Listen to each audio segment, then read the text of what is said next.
Well, the Dolphins observed a moment of silence in memory of Marlins star pitcher Jose Fernandez, who died tragically in a boating accident early this morning.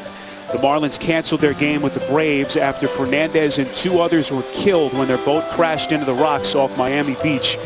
Jose Fernandez was only 24 years of age, and this community has been rocked in the hours since the announcement was made. Just an unbelievable story on an unbelievable kid. We've been hearing the stories of just who he was as a person. Salman, we know he was a tremendous player and a representative of the Cuban community here, which is so big in South Florida, and just devastating news, really. When you talk to people in the lobbies of the hotels and here at the stadium and in the community, he meant so much to the community here in South Florida and to the Latino community. He's a national hero. Defected from Cuba as a teenager, brought over his mother and grandmother, and then 6 years later to become Rookie of the Year. He meant so much to so many in the NFL and everyone around the country. We honor him. Cleveland has won the toss. They defer, and so the Dolphins will receive as they stage the grand reopening of Hard Rock Stadium. Their owner, Stephen Ross, put about $500 million of his own money into this place. You see the beautiful canopy as we came on the air, and we are just about ready to go. The touch pack will give Ryan Tannehill the football at the 25. One of the most prolific passing games of his career as he nearly brought the Dolphins back from that 31-3 deficit at New England last week. Adam Gase said that today he just wants to allow the players to play.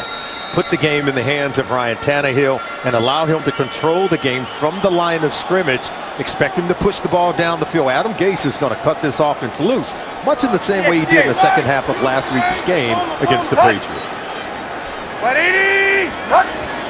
1st and 10 from the 25. This is Kenyon Drake, the rookie, third-round pick out of Alabama, making his first career start. Christian Kirksey on the tackle. Starters for Miami. Anthony Steen making his third consecutive start. Mike Pouncey still not ready to return from that left hip injury. Misses a third straight game. And Jarvis Landry, their stud wide receiver, leads that core there with 17 catches. Leads the NFL a couple of weeks into the season. 2nd and 10 from the 25. Tannehill, quick drop, quick strike, and it's intercepted. It's picked off by Jamar Taylor, the former Dolphin. And what a moment for Taylor, who was drafted by Miami back in 2013, never panned out.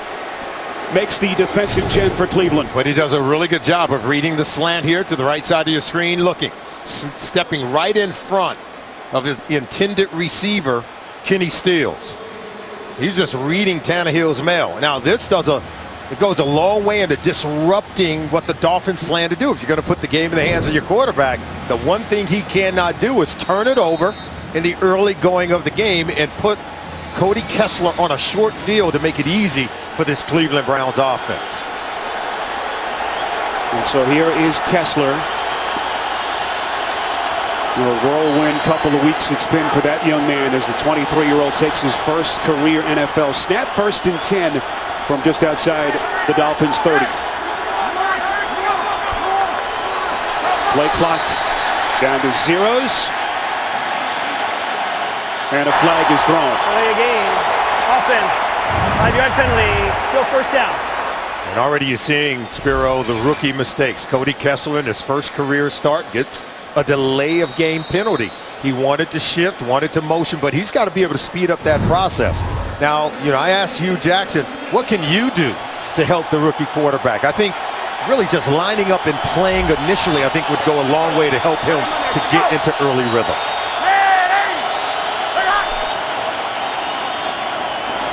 On 1st and 15 after the penalty, that is Isaiah Crowell with a run of 7 to set up a second down coming up. Offensive starters around Kessler.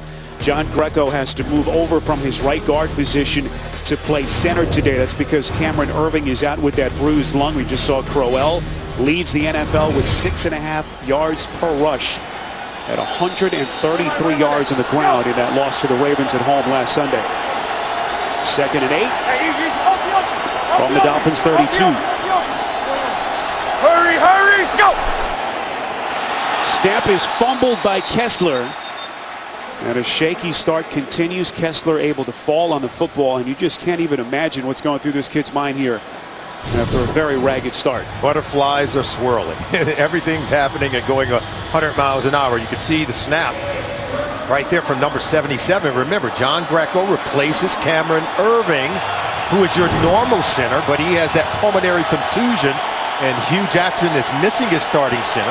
They move the right guard, John Greco, over to the center position, so you have to imagine it had something to do with Greco as well as the young quarterback.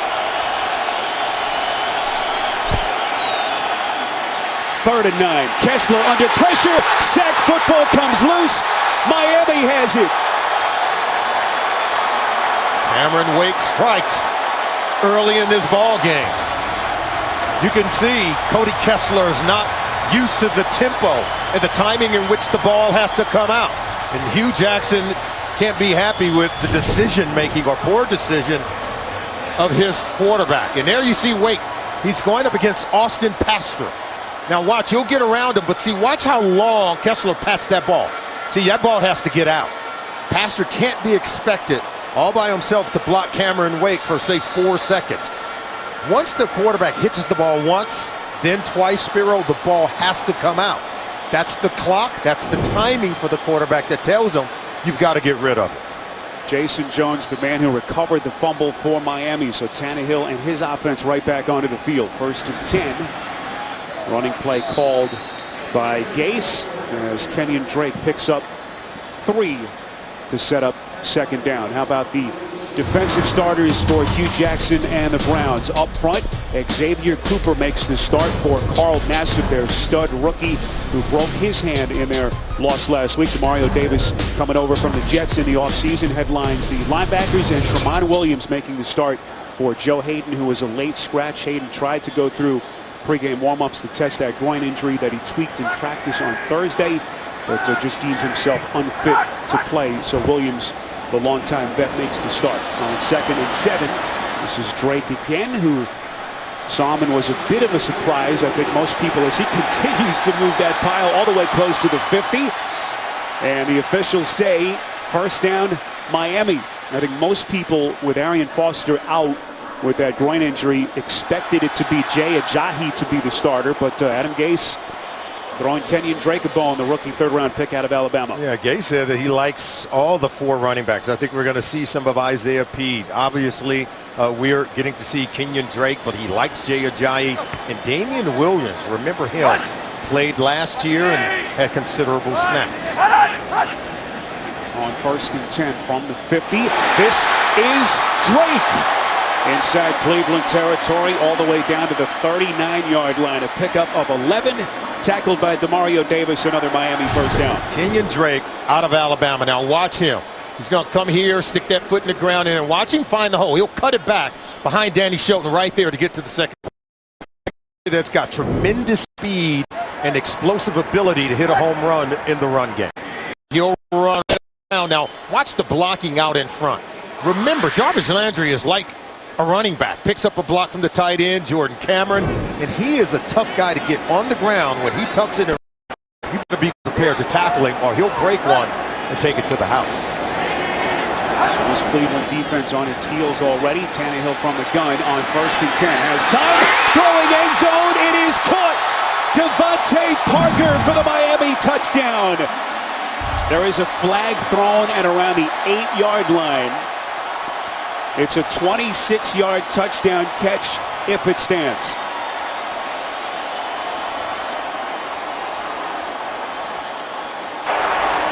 Holding defense, number 20. Penalties declined. Touchdown is good.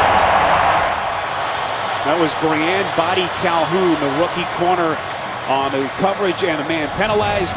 Touchdown for Devontae Parker. You can see Parker outside working against number 20. That's Bodie Calhoun. He gets inside of him. Remember, Joe Hayden out of today's game.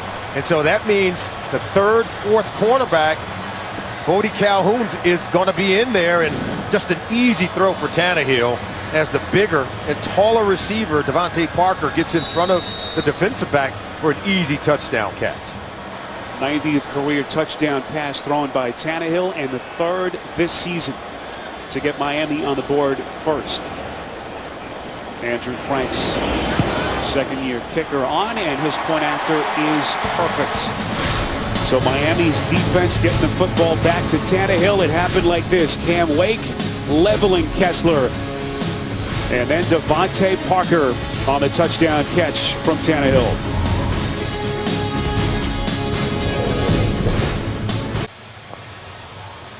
All right, so the Cameron Wake strip sack of Cody Kessler gets the football back to Ryan Tannehill, and they make quick work of that Browns defense. 26-yard touchdown strike to Devontae Parker. Andrew Franks on to boot it away. This one will go through the back of the end zone, and Zalman take us back to the touchdown pass to Parker. I want you to see, this is going to be Tannehill's read, the safety, Derek Kendrick. And what they're going to do is bring Jarvis Landry here. Once he bites on that, on the backside, that's how they're able to get Devontae Parker behind the safety, but in front of the corner for an easy touchdown pass. So it was an excellent read by the quarterback, Ryan Tannehill, going to his 6'3" tall receiver, Devontae Parker. They were able to set up the safety to bite on the underneath route, clearing a huge path for an easy touchdown toss. So Kessler, the 3rd round pick out of USC, will try to dust himself off and try again on 1st and 10. He slings it near side of the field and finds Terrell Pryor, who makes the catch just shy of that 1st down marker. Tonight on CBS, the agents of NCIS Los Angeles start the new season on a new night. Don't miss LL Cool J and Chris O'Donnell in NCIS Los Angeles tonight after 60 minutes, only CBS. Pretty good response from Kessler, as now Kessler goes to the sideline. And now Terrell Pryor. We knew that this was a very good possibility. Pryor, of course, a former quarterback collegiately and early on in his NFL career. Will take the snap from the gun on 2nd and 1. This is Pryor faking out that defense, finds the edge, 1st down run and more. And this is something you anticipated. Hugh Jackson talking about ways to aid his rookie quarterback Kessler. Hugh Jackson does a wonderful job of building the offense around the talent and the skill set of many of the players. He knows that Terrell Pryor was a 5-star recruit at the quarterback position, where he attended collegiately at Ohio State, was drafted as a quarterback by the Raiders when he came into the league, and Hugh Jackson coached the Oakland Raiders at that present time. They're going to use his abilities to make plays in what we consider to be a wildcat offense, but the defense for the Dolphins, they don't consider this a wildcat. So Pryor will stay on at quarterback. Takes the snap again, fakes the handoff over the middle and completes. This is the tight end, Gary Barnidge. So Hugh Jackson has found something for the moment. 15-yard run from Pryor, I should say, and now a 26-yard pass to Barnidge. And they're going to stay with it. You see Barnidge comes across, no one covers him. And these are the same miscommunications we saw with the Dolphins defense 1 week ago at Gillette Stadium against the Patriots. You leave a Pro Bowl tight end wide open over the middle of the field, he's going to get open every time. Now, Cody Kessler's back in at quarterback. 1st and 10 from the Dolphins 25. A wild start to this game. This is Crowell, like a battering ram, getting himself close to the 20, a pickup of 6. And this is the tap dance now that we expect Hugh Jackson to play. And really an extraordinary set of circumstances as Kessler once again comes to the sideline. You know, Vance Joseph, the defensive coordinator for the Miami Dolphins, spent the last 2 seasons in Cincinnati as the secondary coach, along with Hugh Jackson, who was the offensive coordinator. So they're very good friends. They know one another very well. He told me they expected to see Terrell Pryor in this game at quarterback. He says, look, we don't see him as a wildcat quarterback. We're going to treat him as a quarterback, and that's it. On 2nd and 4, Pryor rolls out. He's going to throw on the run, and that pass is nearly picked. Xavier Howard, their rookie cornerback whom they took in the 2nd round, had it and just lost it. Huge break for Cleveland. Yeah, he dropped it. This is an overthrow by Pryor. Look, throws it right over the head of his intended receiver. This ball should have been intercepted. Higgins was the intended receiver. You can see Howard had it right in his hands, put it on the ground. Now critical 3rd and 4 with Kessler back in the game.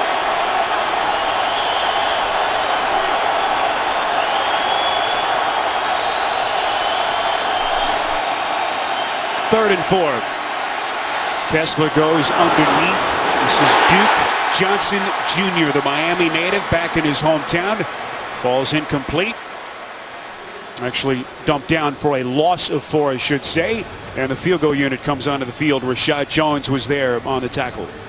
You know, Kessler didn't take a shot in the end zone where he had a receiver there. And you could see Hugh Jackson, he said, hey, the one thing I could do to help Cody is just remain positive. Even when there's mistakes, he said, it's not going to be perfect.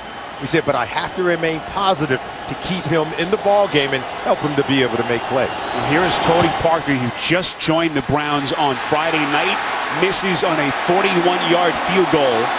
Patrick Murray hurt in their walkthrough on Friday afternoon. So Parkey, their new kicker, inauspicious start, 7-0 Miami. The NFL on CBS is sponsored by Southwest. Yes to low fares with nothing to hide. That's transparency. Verizon. Welcome to Verizon LTE Advanced, the next-gen network. And by Progressive, handing off big savings to you.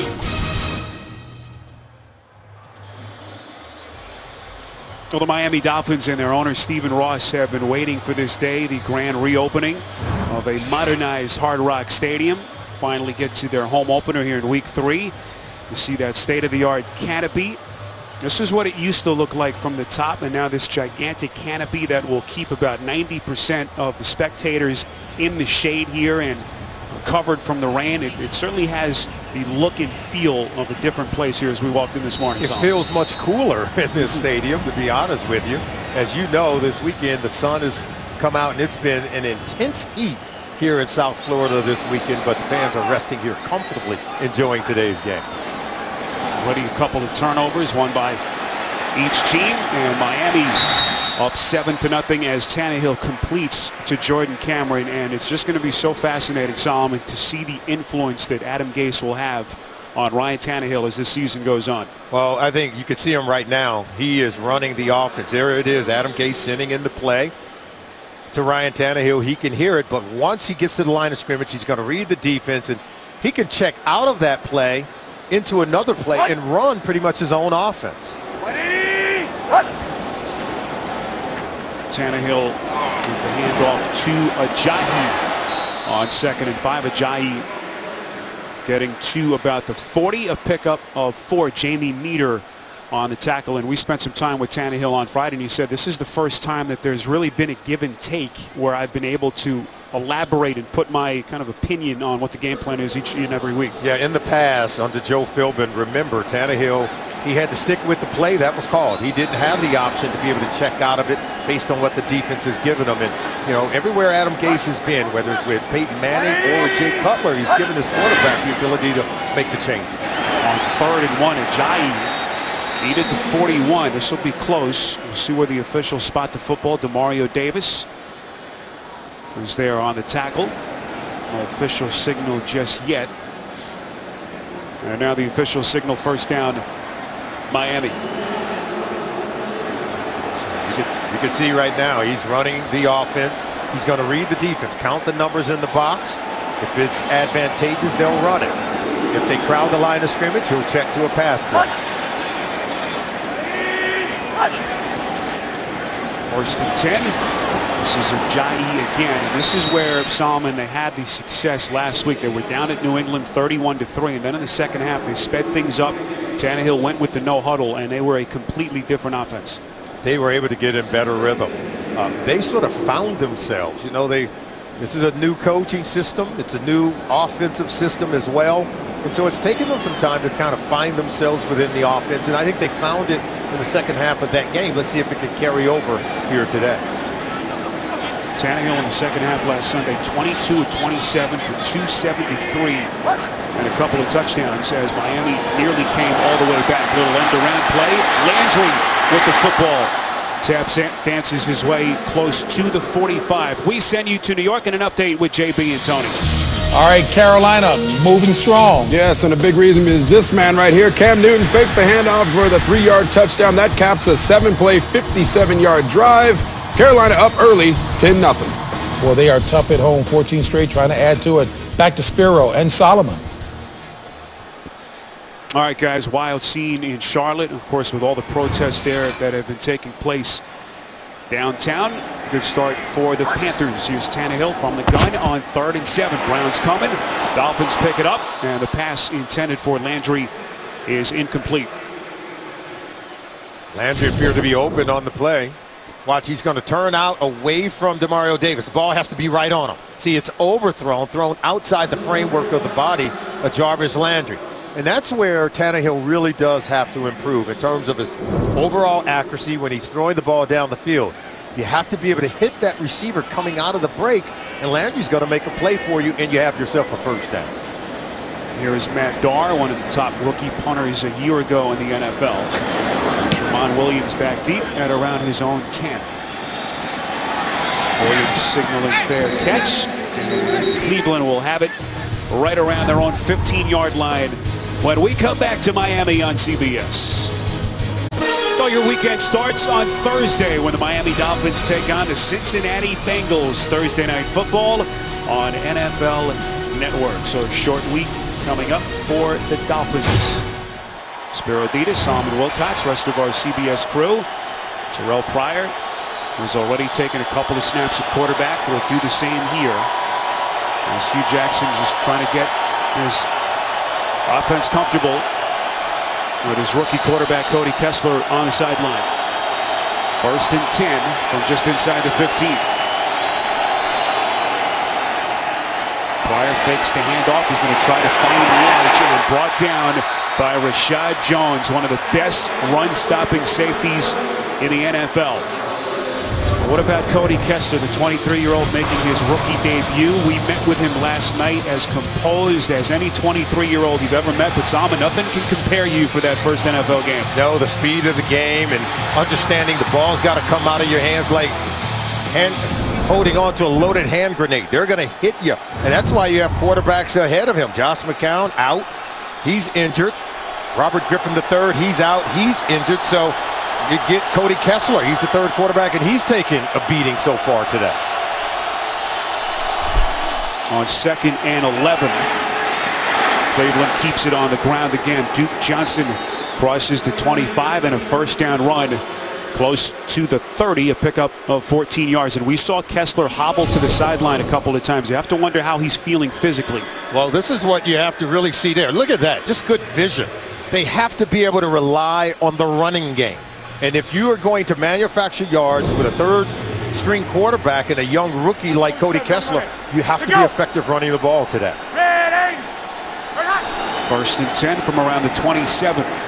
This is Johnson again, the Miami product. Started Miami Norland High School, not far from where we are here. All-time leading rusher collegiately at the University of Miami. And trying to make this a happy homecoming, playing in front of family and friends. Well, they have something dynamic, I think, with their 2 running backs. Isaiah Crowell, he's built for power, and Hugh Jackson's offense. And Duke Johnson, an excellent receiver coming out of the backfield. He gives you more quickness on the perimeter. So, to me, when you see Crowell in there, know you're going to get power running game coming straight at you. 2nd and 6. Browns trying to pick up the blitz. Kessler's pass right on the throw was hit. Trying to find Pryor down the sideline, and Kessler continues to take a beating. Personal foul, roughing the passer. Defense, number 93. A low hit on the quarterback. 15-yard penalty, automatic first down. That's Ndamukong Suh penalized, and an automatic first down for Cleveland. Suh was trying to get to Kessler. You're going to see him coming in. He'll be right here.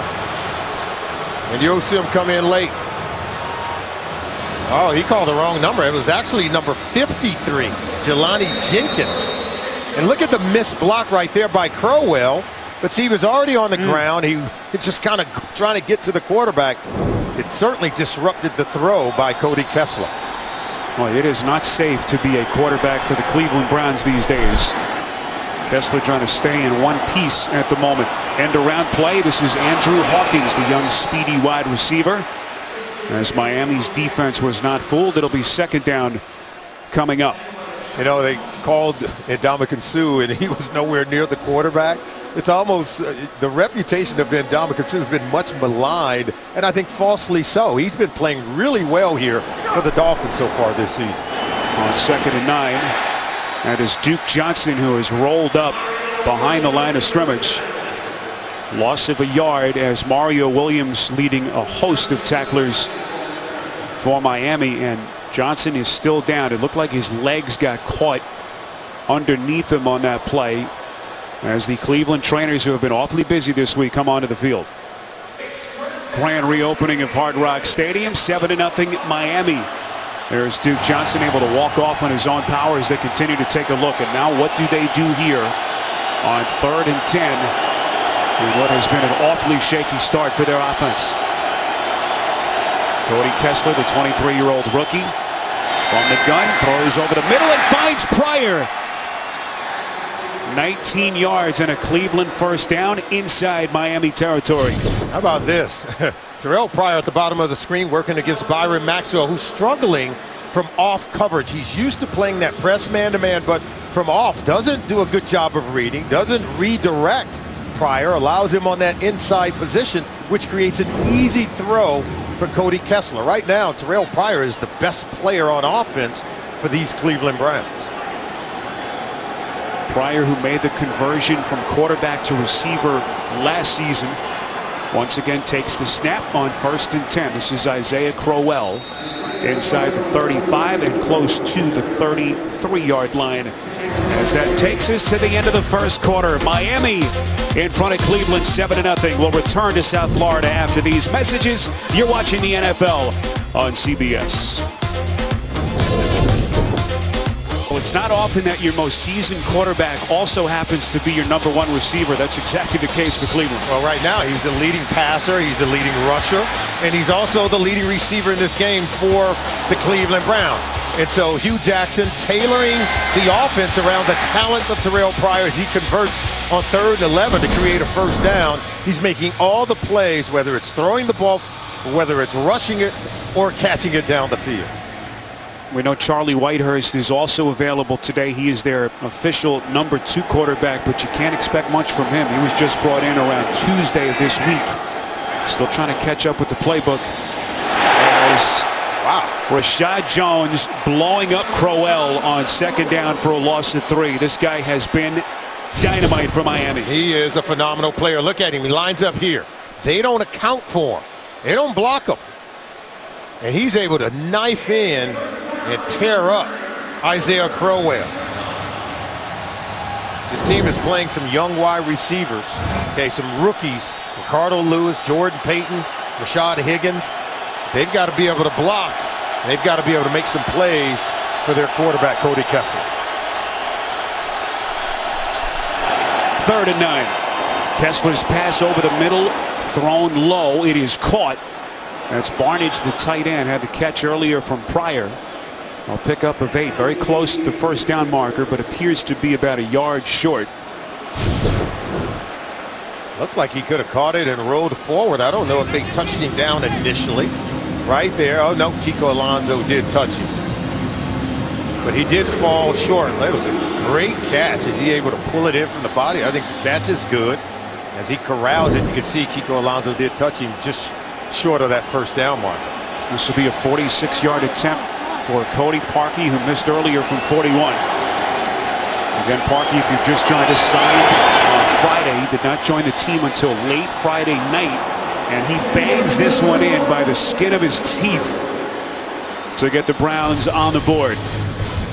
So Cleveland's drive stalls, but finally able to get on the board.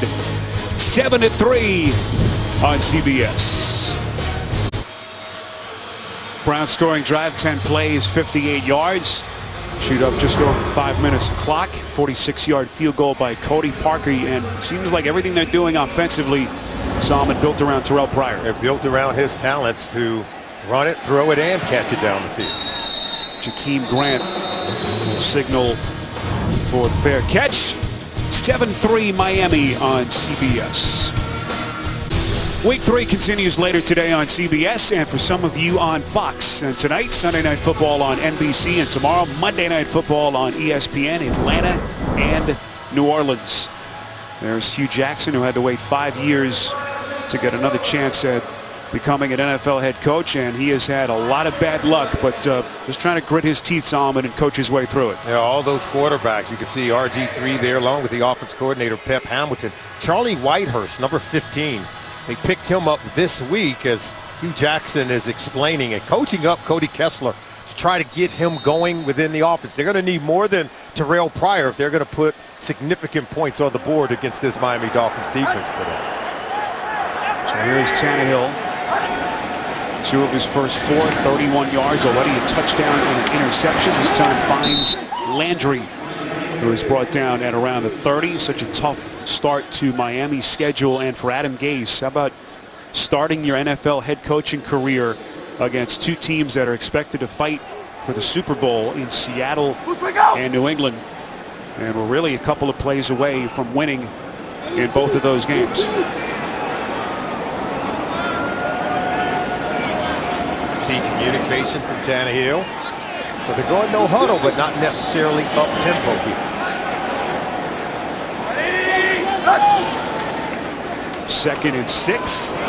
This is Drake, the rookie, making his first NFL start, and run out of bounds after a pickup of 3. Update time, JB and Tony. Safe to say a must-win for Buffalo. Yes, they are coming into this game 0-2. Don't want to go 0-3. New offensive coordinator Anthony Lynn getting it done on the ground. LaShawn McCoy, 24 yards right there. 100 rushing yards so far in this game. Baltimore is up. Buffalo's up 10-0. All right, Spiro, Mrs. Wilcox, you know I do call her son Solomon now, right? That's right. We passed that information along, JB. You're in good standing. Little movement pre-snap looked to be on the right side of Miami's line. False start. Offense, number 76. 5-yard penalty. Still 3rd down. That's Brandon Albert, one of their vets. And stud on the left side of the line. That'll make this 3rd down a little bit tougher. Yeah, and it's quiet here, but you can see both tackles actually move. They could have picked either he or Jawan James at the right tackle position because they both jumped, even though they called it on Brandon Albert.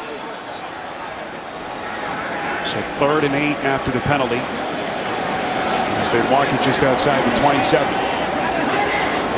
Landry in motion, bottom of your picture. Tannehill has time. It's caught. That's Devontae Parker, a pickup of only 2. Dolphins needed the 35, and they are well short as the punter Matt Darr back onto the field. Tannehill wanted to push the ball down the field, but they had it well covered, well defended. As you can see, he's talking to his running back, Damian Williams. We felt like he wanted to go to him, but they were covering Williams. He had to check it down to Devontae Parker. So Cleveland's defense has settled down after that tough start. Keep in mind, this is a secondary playing without their Pro Bowl cornerback Joe Hayden, who was a late scratch today with that groin injury. Their catch signaled by Tramon Williams, and Cleveland will take over. 55 yards in the punt by Darr on CBS. Oh, so many iconic names between these 2 franchises over the years. And speaking of legendary, Jim Brown, Bob Greasy, our good buddy Dan Marino, and Ernie Kosar in the house here in Miami. This is Isaiah Crowell, close to the 25-yard line, a pickup of 9, tackled by Koamisi.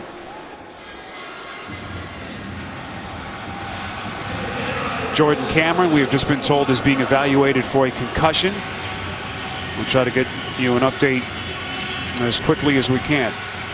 Right now, you got to like the way the Cleveland Browns are able to move the ball on the ground. They're already over 50 yards rushing against this Miami Dolphins defense, and they can add some kind of balance to the offense for Cody Kessler. Kessler on 2nd and 1. On the ground to Crowell again. Finds the edge. Crosses the 30, a pickup of 8. Tackled by Kiko Alonso, but not before he picks up first down yardage. And watch the fullback. This is going to be right there. That's Malcolm Johnson. Watch, they're able to seal the edge. That left side of the offensive line behind Joe Thomas and Joe Patonio, they're able to get Crowell around the edge and to the 2nd level, and starting to churn out yards in the run game. Makes it very easy for the rookie quarterback. Crowell had that monster game in the loss to the Ravens last week. 133 yards, had that 85-yard touchdown run, which was the second longest in franchise history. Kessler from the gun, quick strike on 1st and 10, completes to Hawkins. A minimal pickup to set up 2nd down. TV's #1 comedy is bigger than ever, and this week's show has something so top secret, all we can say is, well, it's big. Catch a new Big Bang Theory tomorrow, 8/7 Central, only CBS. Salmon, what have you seen from Kessler after that shaky start? Well, he's starting to, I think, get into a rhythm. He's 5 for 5 throwing the ball so far today. It tells you he's seeing it well and throwing it accurately. On 2nd and 5, Crowell unable to get back to the line of scrimmage.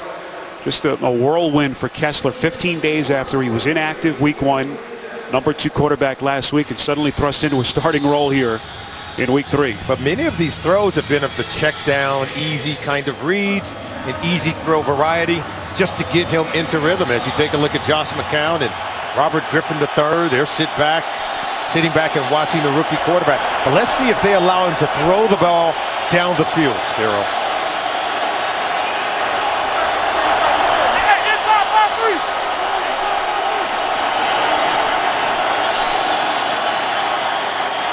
Kessler on 3rd and 5. Pocket collapses, going to throw it out of bounds. Wise decision by the rookie. It was Cameron Wake giving chase. Everyone was covered down the field. I thought Cody Kessler showed really good poise. He hung in there in the pocket. He moved around. But look, receivers to the right side, they're locked down in their cover.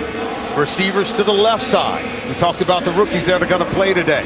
Hawkins in the slot. Neither guy is open. They have to throw it out of bounds. But Kessler was able to buy a little more time than save himself by simply throwing it out of bounds and not forcing it into coverage. First official incompletion from Kessler today. Now 5 of his first 6. This is Britton Colquitt on to punt. And back deep is Jakeem Grant. And he will watch this one sail out of bounds right around the Miami 15-yard line. 7-3 Dolphins. As someone loses a shoe, stay with us on CBS. Earlier this week, in honor of Play 60 month, the Dolphins hosted Dolphins Blitz, which is a school takeover, including a junior training camp and Finn's Frenzy with current and alumni players at Meadow Lane Elementary in Hialeah. NFL Play 60, the NFL's movement for a more active generation, encourages fans to get moving and play for 60 minutes every day. Learn how you can join the NFL Play 60 movement at NFL.com/Play60. There is Ray Horton coming back to Cleveland after his stint in Tennessee, and without some key players today, his unit is playing awfully well. I think they're doing a good job of keeping this offense for the Dolphins hemmed in their home opener. We expected fireworks from Ryan Tannehill, but we haven't seen many. This is Isaiah Peed, the 4th-year running back and Columbus, Ohio native, taking on his hometown team. Well, how about some of the injured players defensively? We know about Carl Nassib, the rookie, who they're very high on, and Joe Hayden saw him in a late scratch. Yeah, half of their starting secondary with the safety Ibrahim Campbell out, Joe Hayden also out, and Carl Nassib, arguably their best pass rusher out of today's game. Nassib suffering a broken hand in that home loss to the Ravens last Sunday. Had surgery on Wednesday. Hopefully we'll get him back as quickly as they can. And Salmon, you've been around this league a long time. I'm not sure any of us have ever seen a week like the Cleveland Browns had this week. Yeah, you lose Joe Hayden just yesterday. Last night we spoke to him. He thought he would play. But they're making good with the players that are in there. And I think you should commend what Ray Horton is doing right now, keeping this offense hemmed in to see if they can keep this offense from converting on this 3rd down play. Meantime, can Adam Gase and this offense get going? After the early fireworks, right now they just seem to be stuck in mud. Yeah, a lot of movement. Tannehill on 3rd and 3. Here comes Cleveland. That pass is intercepted. Brian Body Calhoun, and he is still going. He will waltz into the end zone for the pick 6.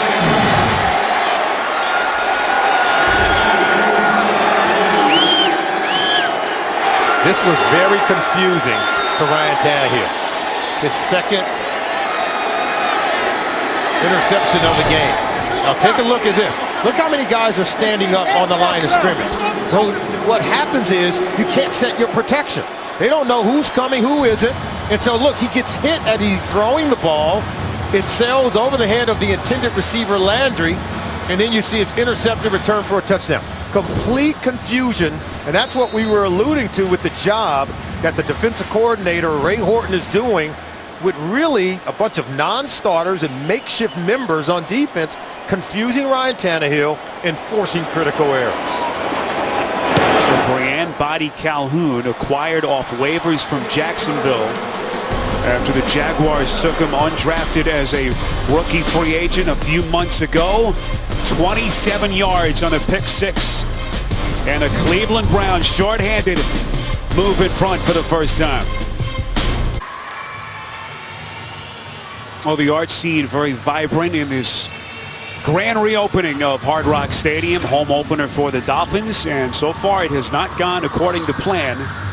After Cleveland had the early jitters, right now Tannehill trying to pick up the pieces after his second pick of the day. Two here in the first half. He's completely confused by who's coming and who isn't, because the entire defensive line is standing up and he can't set his protection. So Body Calhoun on the 27-yard pick six.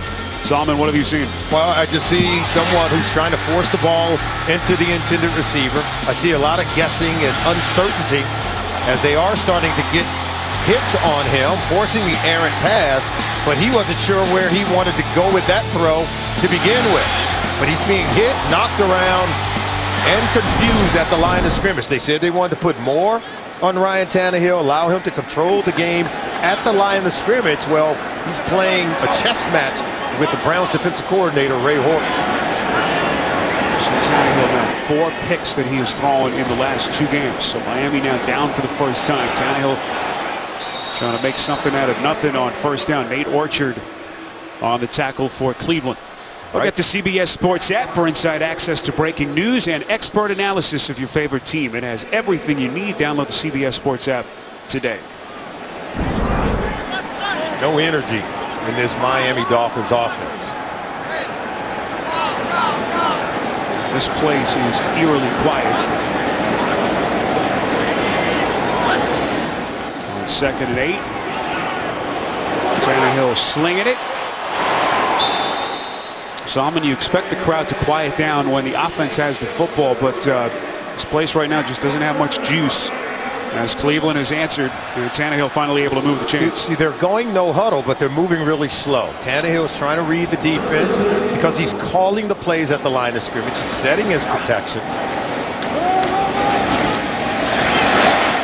This is 1st and 10. Kenyon Drake, 3rd-round pick out of Alabama, getting his first career start with no Arian Foster today. Tackled by Body Calhoun, who's feeling good about himself after his first career pick. Yeah, you can see right there they went real quick snap and tried to get something going in the run game. Here's Arian Foster, groin injury that he sustained in the loss against New England. This is Tannehill, has time, will go underneath to Drake. That's the initial guy missed. Drake going for that first down marker right at the 50. Appears to be about a yard short. Good effort by Drake. A pickup of 6, tackled by Shelton and Jamar Taylor. And from a tempo and rhythm perspective, I thought that play looked better as Tannehill got the ball out of his hands quicker. You have to understand, with the talent of Kenyon Drake, get him the ball early where he can operate in space to make a defender miss. You can see now he's taking his time trying to set the offense, set the formation, trying to get a bead on whether to run it. He's going to throw it against this defensive look. Tannehill takes the low snap on 1st and 10. Throws over the middle, and it is caught. That's Kenny Stills with a first down catch. 18 yards inside Browns territory. Much better read of the defense by Tannehill. Looked to his left, came clear back to his right. He wanted to go to Landry over the middle, who had slipped and fell down, and then he found Stills to the right side. Now watch, you see right there, see over the middle of the field, there's Landry. He went down, he came off Landry and then found Stills. So you can see in the progression, Tannehill is operating at a much better pace right now. Tannehill now 7 of 10 as he tries to get this offense back into the end zone. First and 10 from the 32. This is Damian Williams for the first time. He finds the edge. Up the sideline, run out of bounds inside the 20. 14 more yards and another first down. Now, if you allow the Dolphins to get something going in their running game, as they came here really struggling in the run game, ranked 27th in the National Football League, but they could get this out of their committee of running backs, it really is going to go a long way to helping Ryan Tannehill to manage this offense. They can play faster, they can go up tempo and really get the defense back on their heels and off balance. See the rushing numbers for Miami. An area where they have really struggled. Tannehill taking a shot into the end zone, trying to find Landry, but it falls incomplete. And that playbook starts to get a little bit shorter now, Solomon, as they work in the red zone. I think it was a good throw. You can see over on the left side of the field, Tracy Howard's number 41. He's on top of Jarvis Landry. And that's what Tannehill was reading, so he's going to go for the back shoulder fade. Anytime the defensive back is stacked on top of the receiver has to anticipate the ball coming underneath. Whistles will blow that play dead. False start. Offense number 80. It's a 5-yard penalty. Still second down. There's Adam Gase, rookie head coach, after working wonders in Chicago last season with Jay Cutler, and of course his historically good run in Denver with Peyton Manning. He's done wonders with quarterbacks. I think you have to be a little bit patient. They're 4 months, into this offense when you consider OTAs, minicamp, and training camp. And so it's going to take some time for everyone to get on the same page. But it started to click for them in the second half last week, and they expected to see the same here today. Tannehill on 2nd and 15. Awkward looking throw. It's caught by Williams, but he is going backwards. That play just looked awful right from the throw. A loss of 8. Emmanuel Ogbah, a second-round pick out of Oklahoma State, on the tackle. Poor execution is what it is. You can see there's Williams in the backfield. Now he's got to get out and separate to give a lane to Tannehill to complete what was considered to be a screen pass. And then for him to bring it all the way back across the field was simply not how that play is designed by Adam Gase. This offense sloppy again. Second straight week. They had the 4 turnovers against New England last Sunday. Already 2 turnovers in this game. And right now forced to burn a timeout. Down 3 late first half. Critical play coming up for Ryan Tannehill and this Miami offense right now down 3.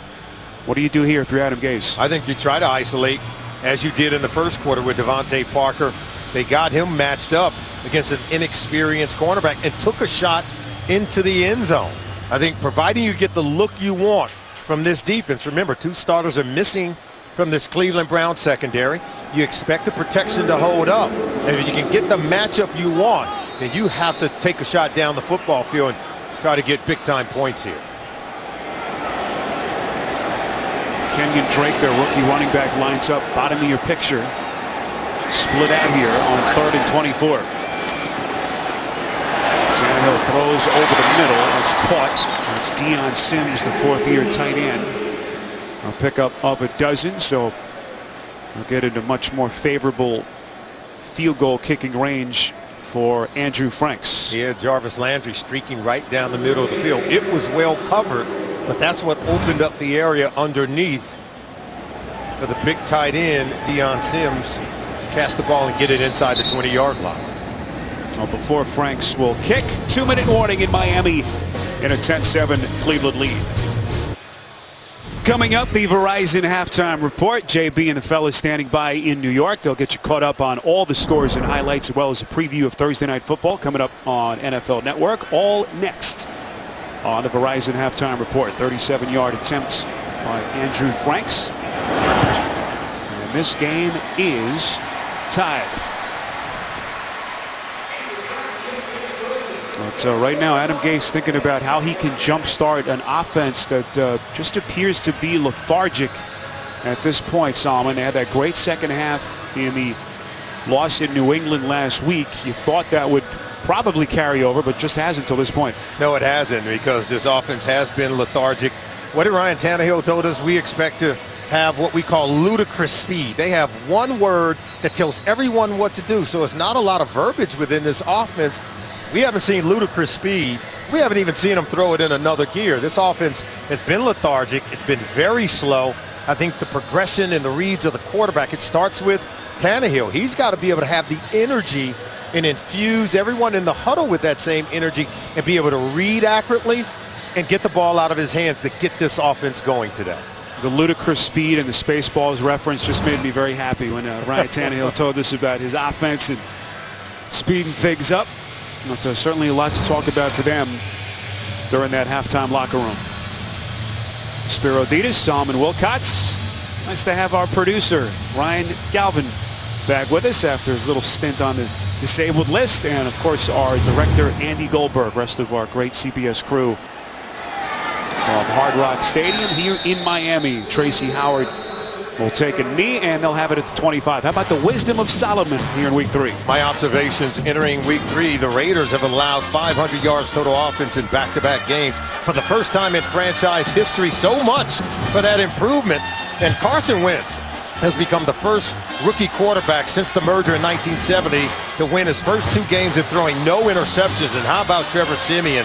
1 touchdown, 3 interceptions, but the Broncos are averaging more points per game and converting a higher percentage of their third downs than any point during last year when they won a Super Bowl. So the NFL is very interesting, to say the least. Wild start to the season without a doubt. This is Duke Johnson, the Miami kid, with a sprint out to the 40, pickup of 17 yards.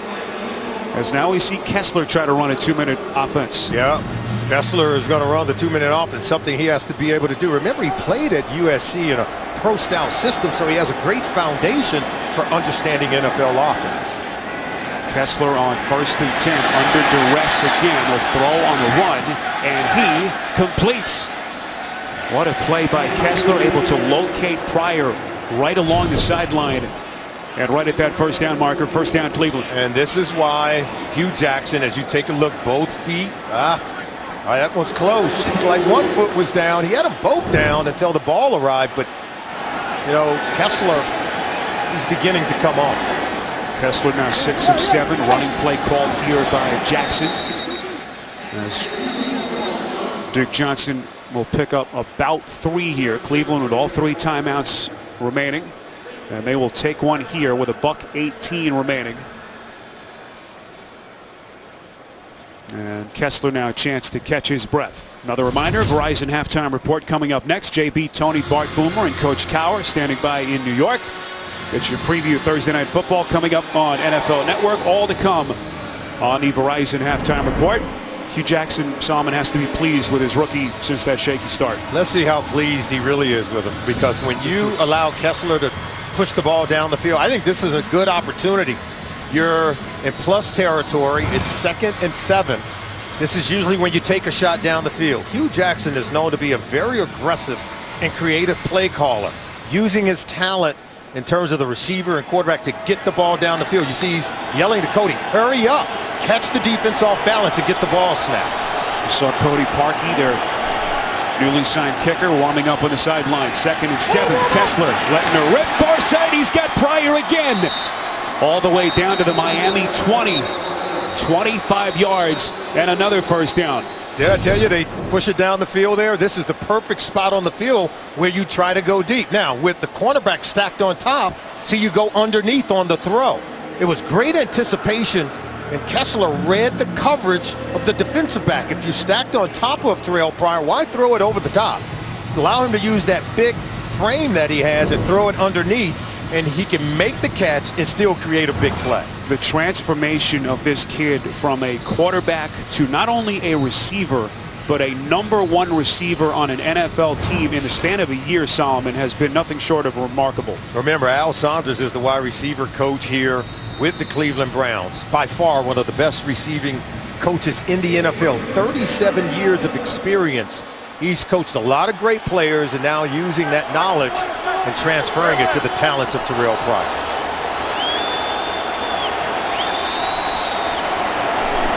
1st and 10. Appeared to be some movement pre-snap right side of the Cleveland offense.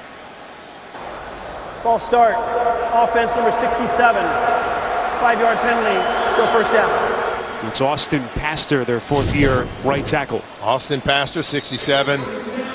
You know, it's not that noisy. Now he's going on the silent count. Remember, you're 2 bodies removed from the center, and you can't look in to see if the ball is snapped. You're looking out to who you have to block, and it's all about anticipation for these tackles. I think it's a very difficult position to play, sensing when the ball is going to be snapped.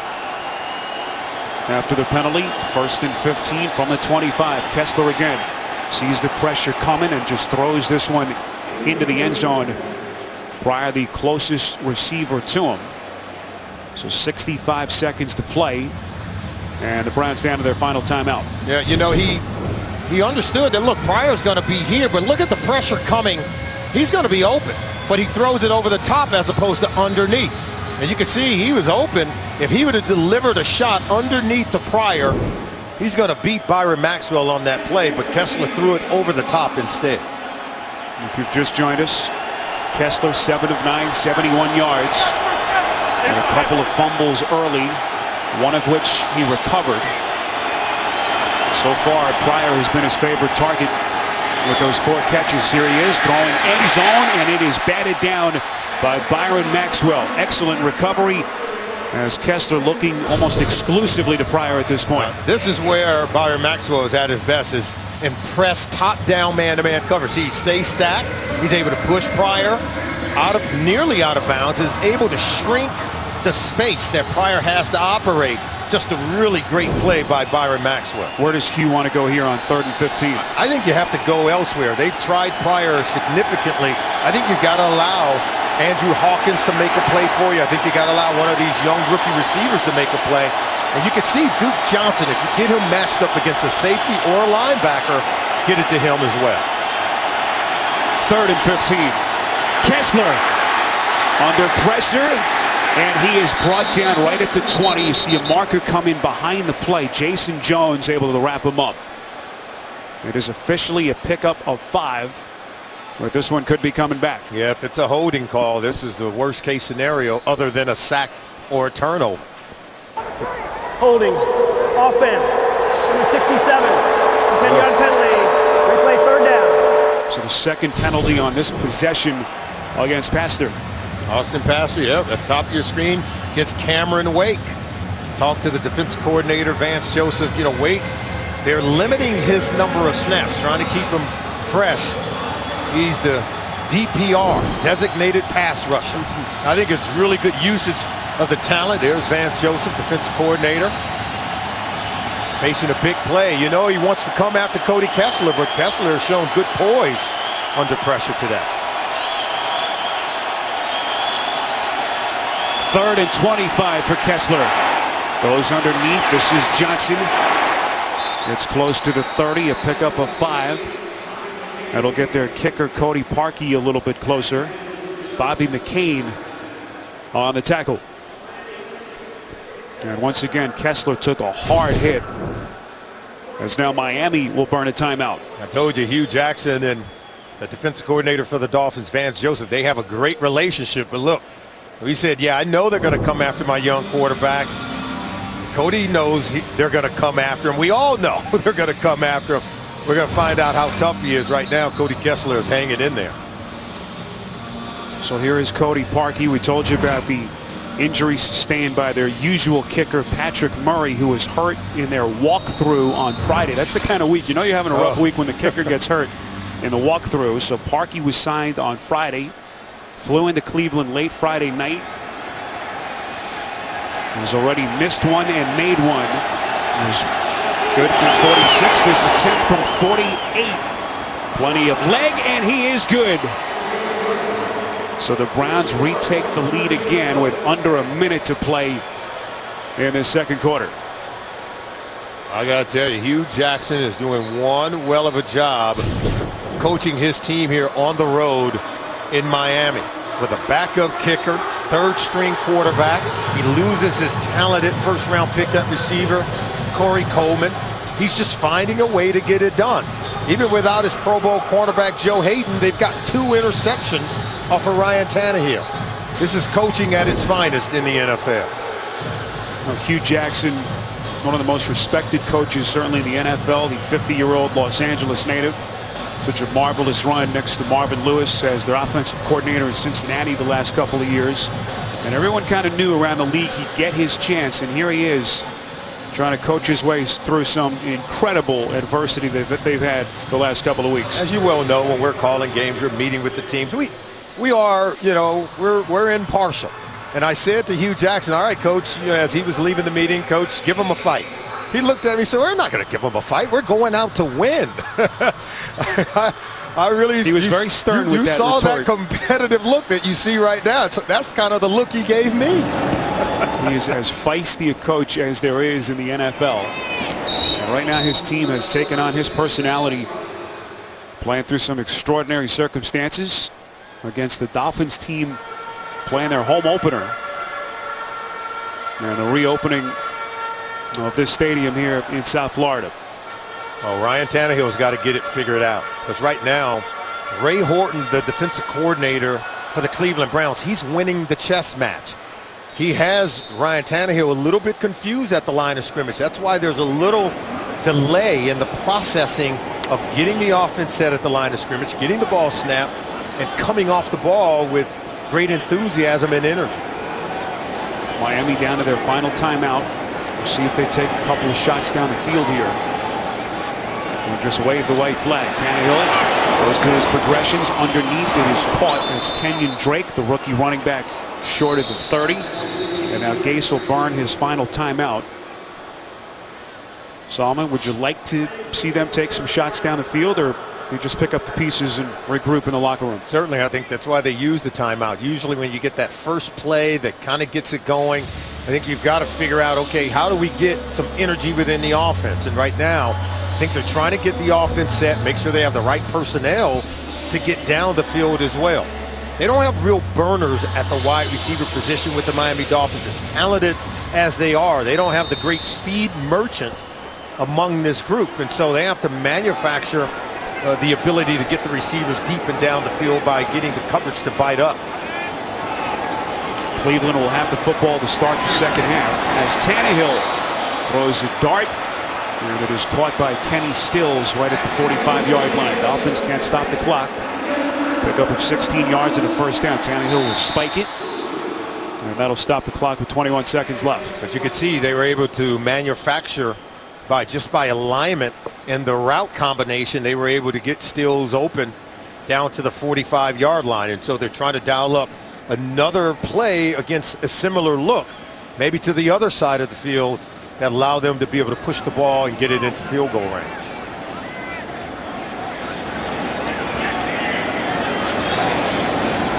Tannehill, pass is deflected by Agba. Got his big mitts on it. Well, they're excited about this kid, second-round pick out of Oklahoma State, two-time Defensive Player of the Year in the Big 12 Conference. Good player. Remember, they're without Carl Nassib, and so the young Emmanuel Agba, look, he sees it. He senses it. He jumps and gets right in that passing lane. He aborted the pass rush just to stay in that passing lane where he can knock down the pass from Tannehill. Andrew Franks' career-long field goal, a 53-yarder in October of last season. The Dolphins have a ways to go to get him in the range. On 3rd and 10, Tannehill finds his man. That's Landry. Right around the 50, late marker thrown in the Cleveland secondary, far side of the field. It's a 5-yard play if it stands.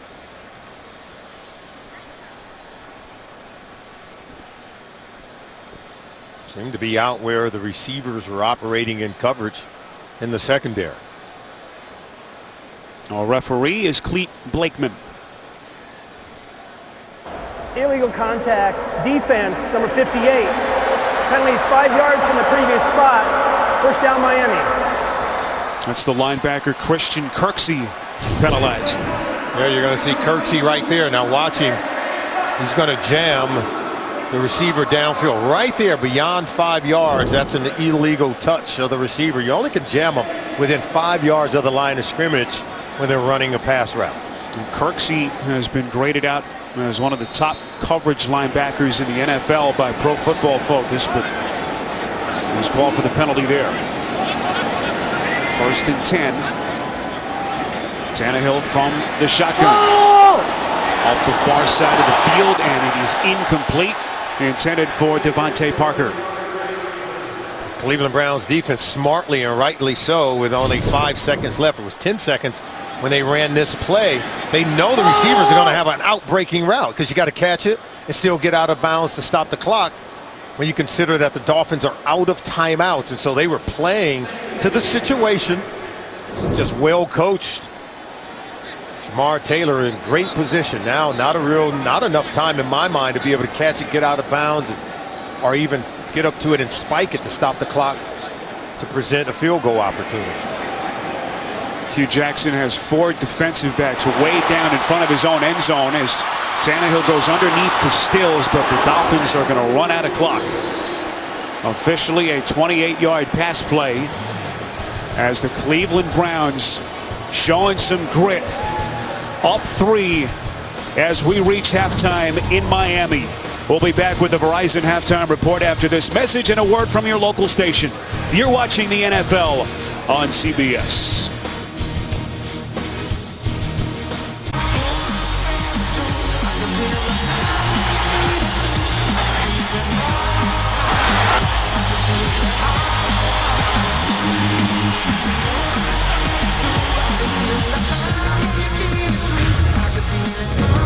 Back with you in Miami, where we are just about ready for the second half, and the Cleveland Browns, surprise, surprise, all their injuries and adversity, right now up 13-10 at halftime. Let's take a look at the first half highlight presented by DirecTV, one that Ryan Tannehill would like to have back. Picked off by Brian Body Calhoun, the rookie with his first career pick. Runs it back 27 yards. Biggest play, without a doubt, of that first half. Hi, everyone. Welcome back to Miami. We remind you that September is Childhood Cancer Awareness Month. All of us at CBS are partnering with St. Jude Children's Research Hospital to bring awareness to this wonderful cause. We have our ties and pins, and once again, I think you look fabulous. All right, thank you. You clean up well yourself. Thank you. Thank you very much. Let's talk about the first half, Sam. In Miami, all the talk about this revamped offense led by Adam Gase, their rookie head coach, but kind of reverted back to some of the struggles they had before the second half last week. Yes, they are struggling. There's no doubt against Ray Horton's defense. And Tannehill threw an interception on his very first possession of the game. Kenyon Drake is not able to give them balance in terms of the running game. And Jarvis Landry came in as the league's leading receiver with more receptions than anyone, but only has 1 reception in the first half of this ball game. So right now, Ray Horton's defense, they're putting a lock on the talented players in this Miami Dolphins offense, including their quarterback, Ryan Tannehill. And on the flip side of things, you couldn't have expected much from the Browns. 23-year-old rookie quarterback making his first career start. There's Cody Kessler. And boy, they got off to a really rough start. Kessler was hit hard early, a couple of fumbles, one of which he lost. Hugh Jackson forced to go very deep into his playbook. Terrell Pryor, who is his #1 receiver, taking a number of snaps at quarterback in the first half, and it really worked once they settled in as Tracy Howard returns it close to the 30, a return of 14 yards. Solomon, what about some adjustments in the second half? I think if you're the Cleveland Browns, you feel like you've done a good job, but what you can do is create turnovers on defense and turn those possessions into touchdowns. You're going to need to put more points on the board if you think you're going to get out of here with a win. And then for the Dolphins on offense, they need better speed, rhythm, and tempo offensively. They've got to pick up the pace and be able to crack the code right now, the Cleveland Browns defense. So go! Saw Kessler's numbers as they begin the second half from just inside their own 30. False start. Offense, number 67.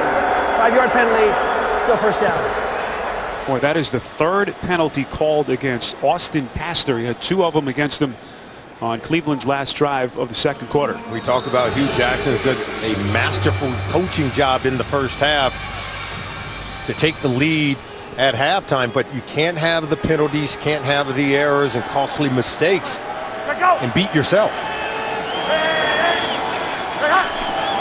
This is 1st and 15. Isaiah Crowell trying to build off what he did last week. And he's tackled on the play by Kiko Alonso, a pickup of 7. There's Terrell Pryor, again their #1 receiver, took 4 snaps at quarterback Solomon in the first half. Yeah, and throwing the ball down the field, 26 yards. You can see 14 rushing yards. He's been able to run it on a couple of reverse plays, but then catching the ball down the field and creating some critical moments. Catching the ball from Cody Kessler to set up the field goals. He's been a very important part of what they're doing on offense today. This is Kessler on 2nd and 9. That pass thrown a little bit low, but Pryor able to go down for it. It's a pickup of 8.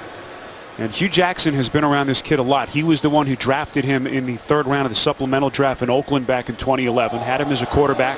Had him as a quarterback in Cincinnati's OTAs last June before he was cut there.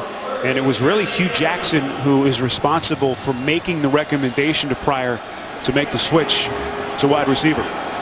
He's a phenomenal athlete. Size, speed, and can get down the field. Now let's see what they dial up on 3rd down. Bunch formation to the left side of the formation. Browns have struggled on 3rd downs today. Need a yard here.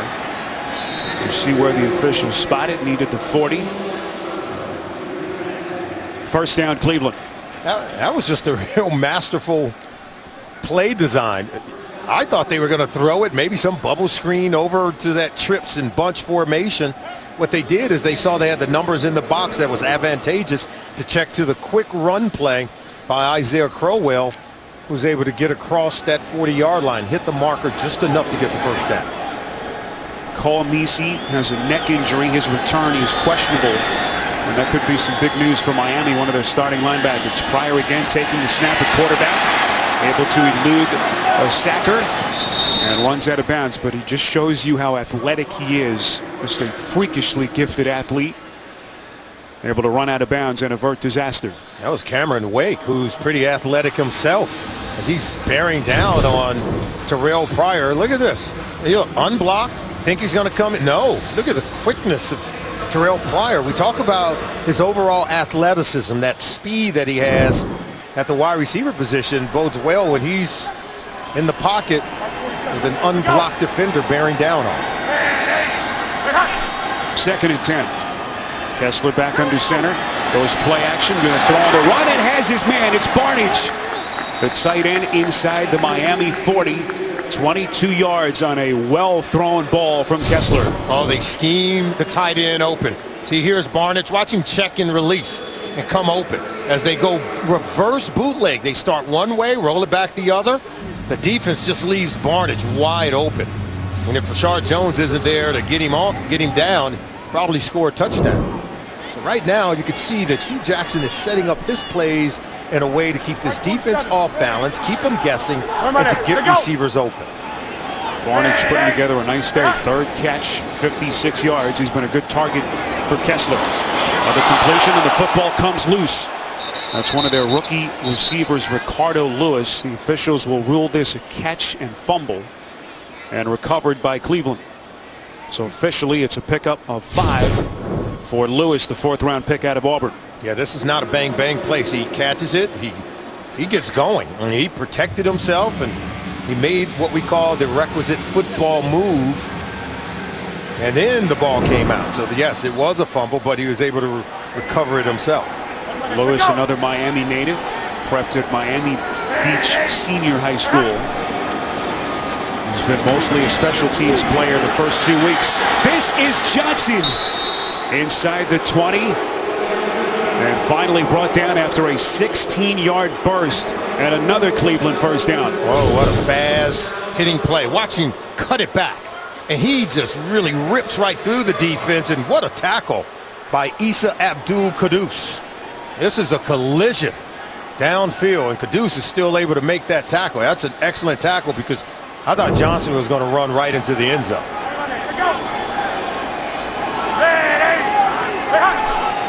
Right now, this Miami defense playing on its heels. 1st and 10. Not sure what kind of speech Hugh gave his team at halftime, but they have been juiced up here to start the 3rd quarter. Think about it. Hugh Jackson is winning this football game. He is coaching He's trying to do everything he can to help his young quarterback, Cody Kessler. They're without their first-string quarterback, Robert Griffin III. They're without their second-string quarterback, Josh McCown. They're without their talented first-round pick receiver, Corey Coleman. But yet and still, they're able to make plays. They're even without their starting center, Cameron Irving, in this game. Irving sustained that bruised lung in the game against the Ravens last week. Kessler on 2nd and 8. Late flag comes in behind the play as Kessler just throws it out of bounds. Pressure coming by Mario Williams. Holding. Offense number 67. 10-yard penalty. Replay, second down. Well, Austin Pastor's having a rough afternoon. The 4th penalty on Hugh Jackson's right tackle. Well, that's the only thing that can derail what is a really good drive. There you see the holding on Ndamukong Suh. Nearly undresses Suh, who is bearing down on Cody Kessler. Pastor, a 4th-year tackle out of Virginia. 2nd season for him in Cleveland. We knew that this vaunted defensive front for Miami would be problematic. And Pastor's having a rough afternoon. 2nd and 18. This is Crowell, tackled by Rashad Jones after a minimal pickup of 1, and now Pryor getting tangled up with Maxwell away from the play. Maxwell goes 6'1", 205, and he's a pretty big corner. However, he's no match for the 6'4", 225-pound Terrell Pryor. Look at him. They're tussling, but you get the sense that Pryor's in control of this thing. He's just holding and saying, okay, I'm not letting go till the officials tell me to. 3rd and 17 here. Sent play of the drive for Cleveland as Kessler will work from the shotgun. Play clock down to 0s. Not sure he got it off in time. He was trying to go silent count. Delay a game. Offense. 5-yard penalty. Still 3rd down. That's not on Cody Kessler. He was pumping his knee, and that's telling John Greco, go ahead and snap it. I'm ready for you to snap it. They have to go silent count because it's loud here in this building. See, watch him lift his leg. Once he lifted his leg, he said, okay, you got to go ahead and snap it. You got to go ahead and snap it. He was too late, and so that's on the center, John Greco, who's normally playing right guard, but because Cameron Irving, the starting center, is out, they move Greco from guard to center, and then you get the mistakes. 3rd and 22 after the penalty. Kessler finds his man. This is Duke Johnson right up the seam. And then some extracurriculars after the tackle. 5 yards on the pass play as they'll get Cody Parkey a little bit closer into more favorable field goal range. Jason Jones, number 98, still tugging at Duke Johnson after he was down. Very close to getting an unsportsmanlike conduct penalty there, but they're going to let him play. And you can see Kessler almost saying exactly what you said, Sam, and Hugh Jackson, that he was telling the center to snap the football. As Hugh wanted an explanation. So here's Cody Parkey, 2 of 3 today. His only miss coming from 42. And this one is no good off the left upright.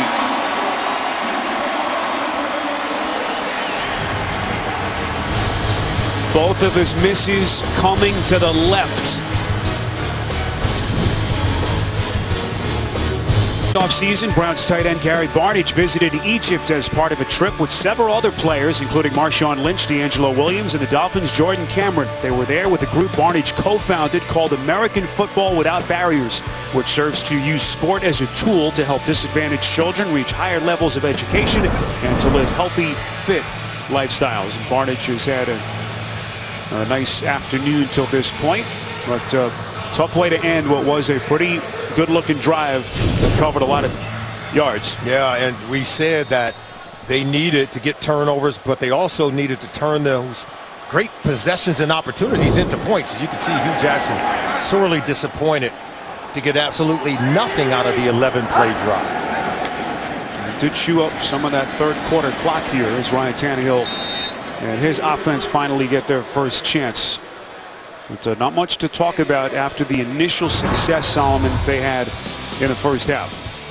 Out of 7 first-half possessions, you can see 2 interceptions thrown by Ryan Tannehill, including on the first possession of the game. So they got off to a bad start, and they've never really seemed to be able to find their rhythm.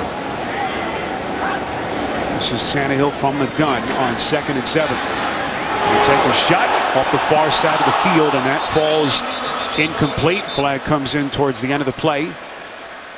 Intended receiver was Stills, and Jamar Taylor, who had the first of Tannehill's picks, the man on the coverage. Well, certainly Stills is going to come open, but then he was held on the play by his former teammate, Jamar Taylor. Pass, illegal contact, defense, number 21. It's a 5-yard penalty from the previous spot. First down, Miami. Take a look. You'll see. Go ahead and roll it. You off the top. Then we'll hold it. You'll see it right here. You're going to get the grab. Right there, you're going to get the grab, and you'll see why this ball sails over the head of Kenny Stills as opposed to being a completion. Well, didn't appear to be much, but even that subtle hold, enough to draw the flag from the officials. So 5-yard penalty. It's a 1st and 10 from just inside the 40. This is Isaiah Pead, 4th different Dolphins running back to have a carry in this game, a pickup of only a couple. Jamie Meter on the tackle. Well, they're trying to get something going in this run game. I think Tannehill needs the help of a run game to help manufacture drives. Only 79 yards rushing right now for the Miami Dolphins.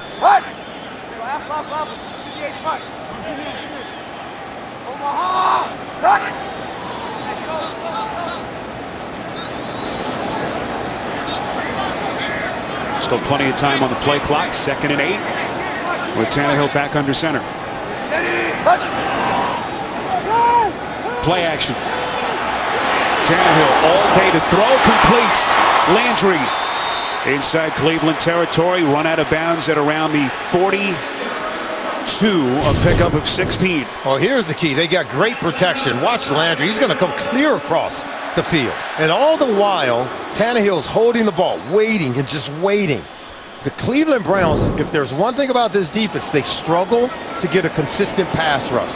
If you can keep Tannehill clean, they can get receivers down the field, and they should have time to get open. 1st and 10. Tannehill off the far seam. It's Landry again. Still going. 5, and he's into the end zone for the Miami touchdown. 42 yards from Tannehill. The protection held up, Spiro. We get a flag on this celebration in the end zone. But boy, this is exactly what the Dolphins needed, and probably what Hugh Jackson feared the most. Running on the field is a touchdown.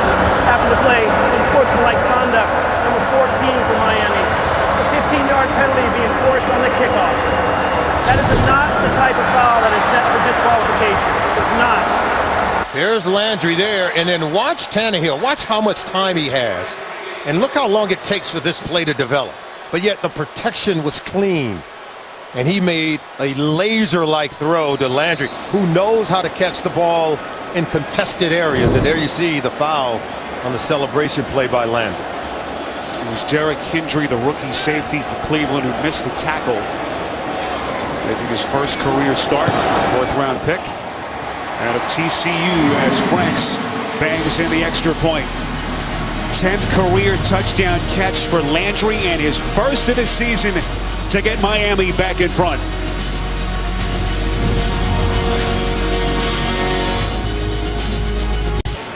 Grand reopening of Hard Rock Stadium. This one of the many eateries in the building. It is called Grown.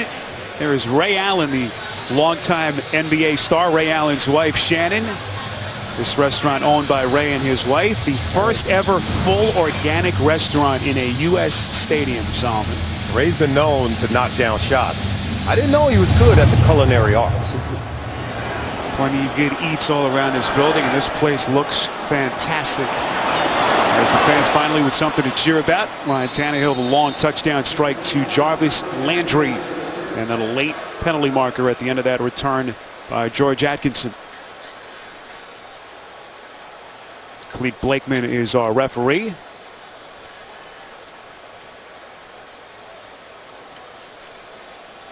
During the return, illegal block in the back. Receiving team number 54. Penalty's 10 yards from the end of the run. From the spot of the foul. First down, Cleveland. Dominique Alexander, the man penalized, as the Dolphins able to answer, finally trying to kick their offense into high gear. Stay with us.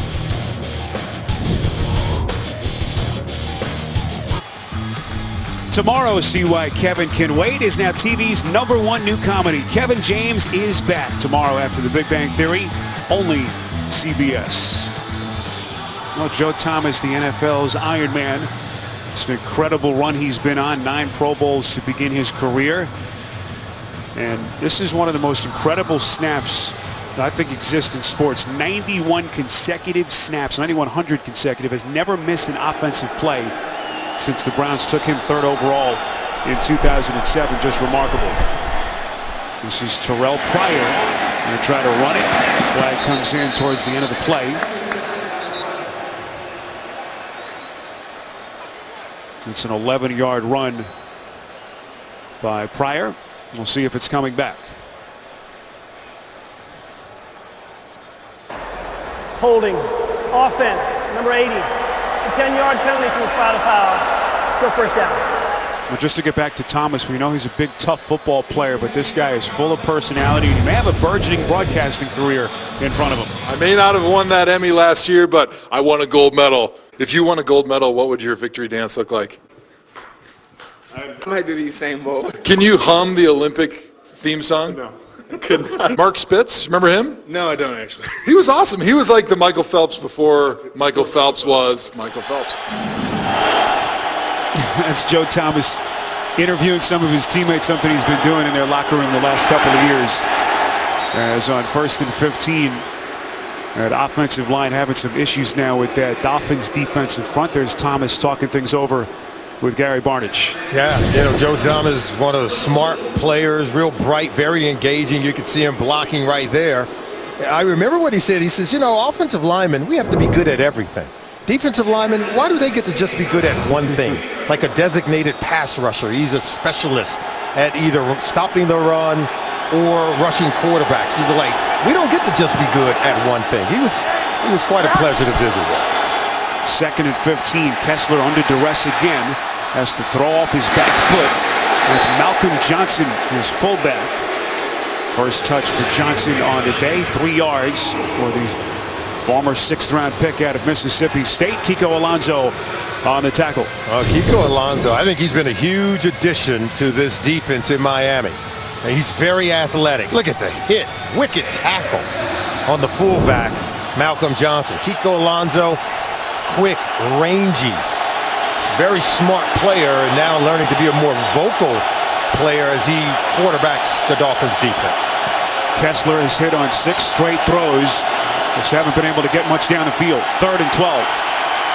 Kessler flushed out, wrapped up, and brought down at around the 14-yard line by Andre Branch. It's a loss of 3 on the play.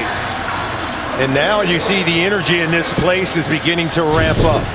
The tempo and energy on defense is going to another level since that hit by Kiko Alonso. And then watch this, just swarming was Branch to get to the quarterback, Cody Kessler. So Britton Colquitt on to punt. As that clock continues to run down to 2 and change remaining in this 3rd quarter.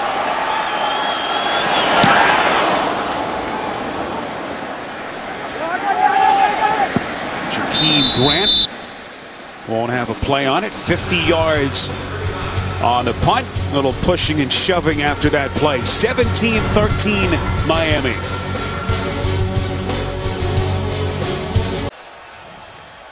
Here in Miami, they're having a little bit more fun than they were earlier. Home opener for Adam Gase and the Dolphins, up 4 against the Cleveland Browns on 1st and 10. Look at Tannehill all day to throw the football, and he finds his man. It's Devontae Parker down the field. And right now the Browns just unable to generate anything in terms of a pass rush. 23 yards in the play. It's all about rhythm right now. They're getting it going. They go reverse rollout. And look, he's got all day to throw the ball. whenever they've been able to score in this game, it's been really quick drives, a 5-play scoring drive and a 4-play scoring drive on the previous possession. See Tannehill's numbers to this point. One of those interceptions, a 27-yard pick six by Buddy Calhoun back in the first half. This is Ajayi making a couple of guys miss inside the Cleveland 35 and very close to another first down run. Take us back to that Landry touchdown. Well, Jarvis Landry, they're bringing him clear across the field. That means they have a lot of time, does Tannehill, to throw these passes to the crossing Landry. It really starts with the inability of the Cleveland Browns to get a pass rush on Ryan Tannehill. Whenever you run those crossing routes, it requires a lot of time for the quarterback, a lot of time for the route to develop. But right now, they're not even getting close to Tannehill, and he's picking them apart. It's a favorable play here for an offensive coordinator. Second and short, taking a shot down the field. It's Landry again inside the 20. And right now, this Miami offense in business with inside of a minute left in the quarter. Well, Tannehill did get his jersey dirty. He was hit, but not until he found his receiver open. Look, a crossing route yet again. Landry coming across the field, working in front of the safety, Derrick Kendrick. But right now, they're picking them apart because, again, Tannehill has all day to stand in the pocket and allow those crossing routes to develop. Landry now 4 catches, 76 yards and the touchdown. Led the league after week 2 in receptions. Could be the final play of the drive, of the quarter rather. This is Sims on 1st and 10, a pickup of 7. Tackle on the play by Jordan Poyer.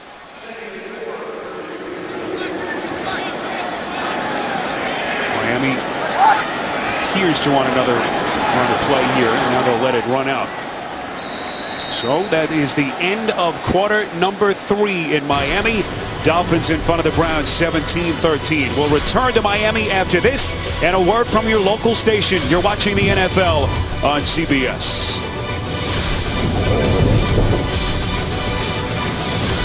Start of the 4th quarter in Miami.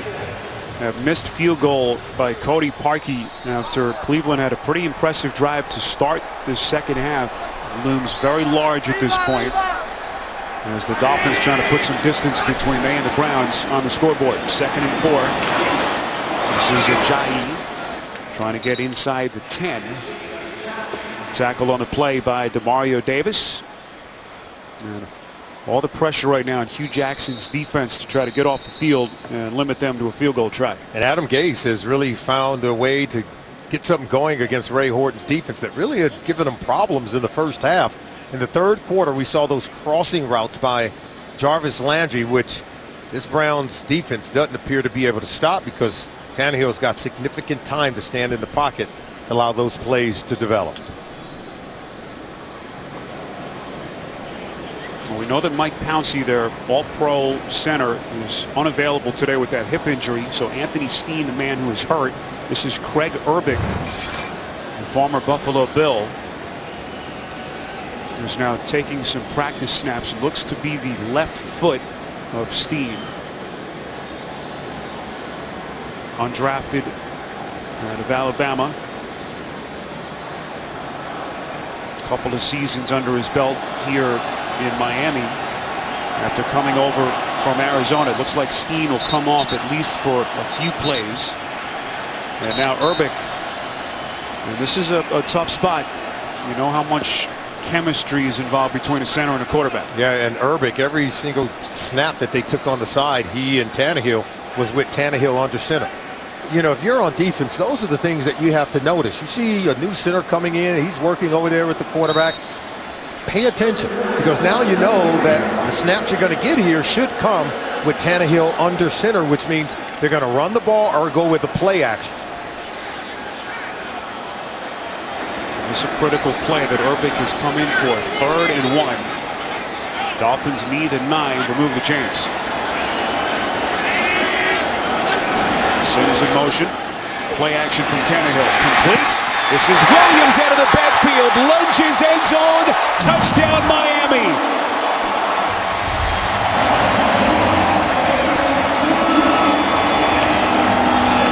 clearly the Cleveland Browns weren't paying attention. I just told them they were going to get either a run play or play action. Slipping right out of the back of the end zone. It was a nice little play fake to the right side, and they bite on it, and look, they leave him wide open. Well, the missed tackle by Tramon Williams certainly hurts him. He's got to be able to make that one-on-one tackle in space. He's the first unblocked defender. He's got to be able to get there. Tramon Williams, longtime NFL vet, making the start for the injured Joe Hayden, who was a scratch with a groin injury. Williams, a Pro Bowl player for that Green Bay team that won the Super Bowl back in 2010. And a critical missed tackle as Miami able to build on their lead. Franks with the point after. Tannehill on that drive, 4 for 4, 53 yards, and it's Damian Williams going airborne for 6. At Hard Rock Stadium in Miami, Florida.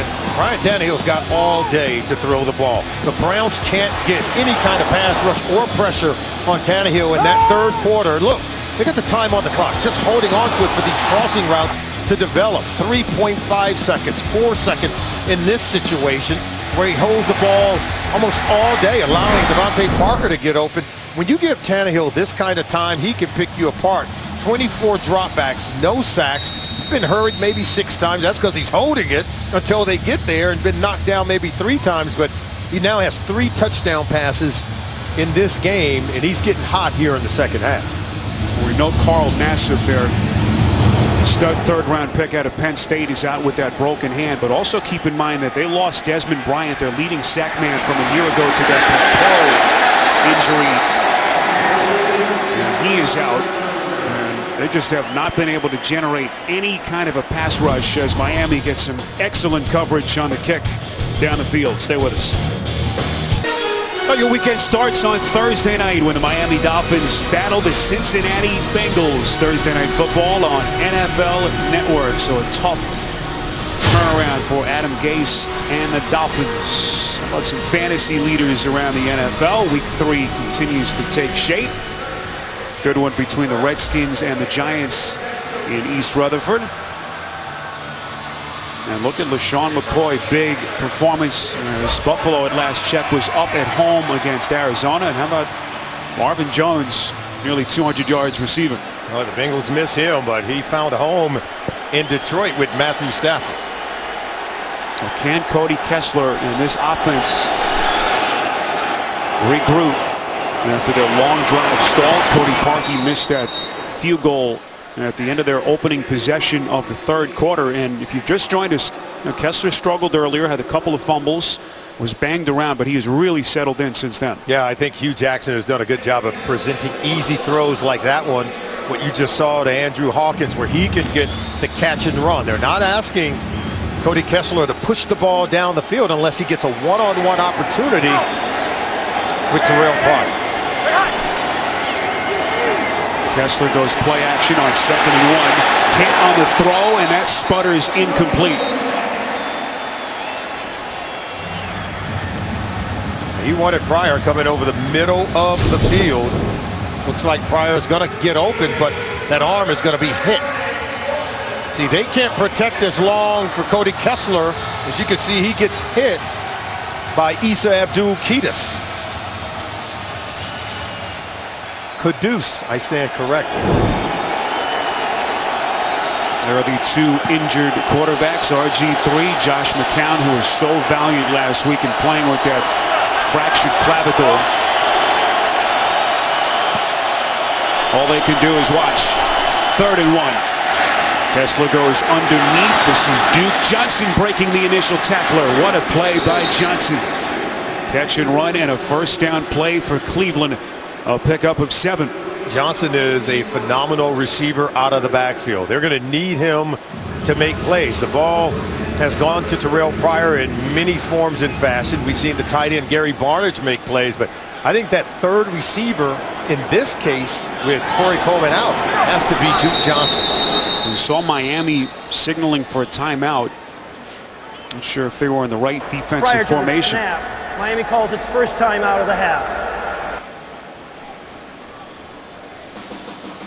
So Vance Joseph will get his unit set.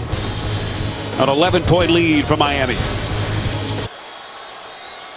Home opener for Miami. 1st and 10 for Cleveland. Terrell Pryor again taking a shotgun snap. We've seen Pryor extended time at quarterback today, unable to locate Andrew Hawkins. There is the 43-year-old defensive coordinator for Miami. Vance Joseph had to wait and bide his time to finally get a chance to be a coordinator, but he and Gase, two of the most coveted young coaches, Solomon, in the NFL. And right now, what this Dolphins defense has to be able to do, Spiro, they've got to get pressure with their 4 down linemen, the likes of Cameron Wake. They've got names along the defensive line: Mario Williams, Ndamukong Suh, Jordan Phillips. They run the wide 9s, taught to them by their defensive line coach Jim Washburn, but pressure starts with their front 4. Kessler now back, taking the step, locates Pryor.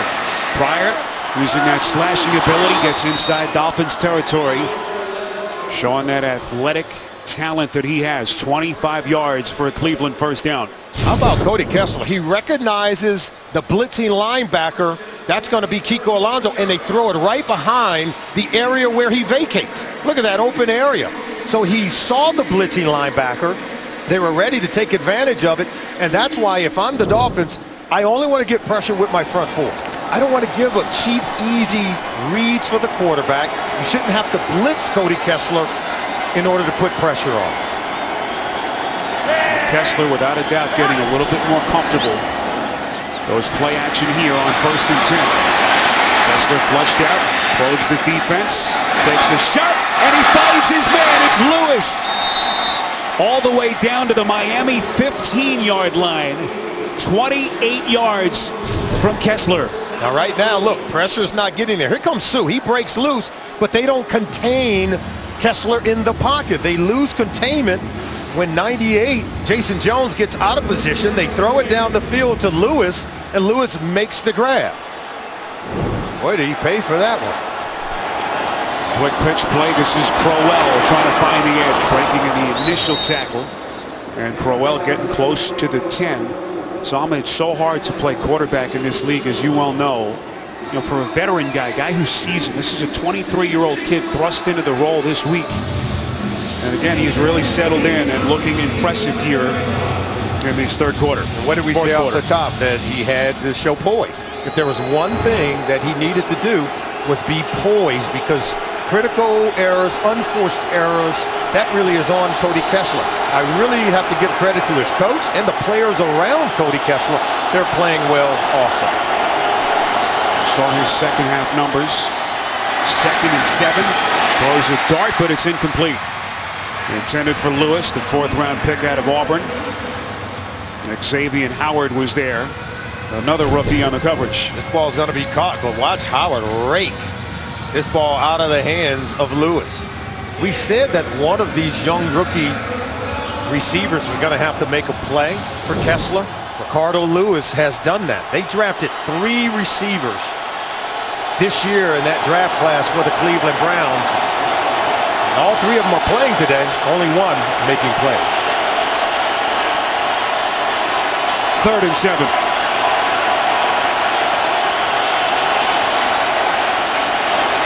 Flags come in. Kessler gets blown up again. Football comes loose.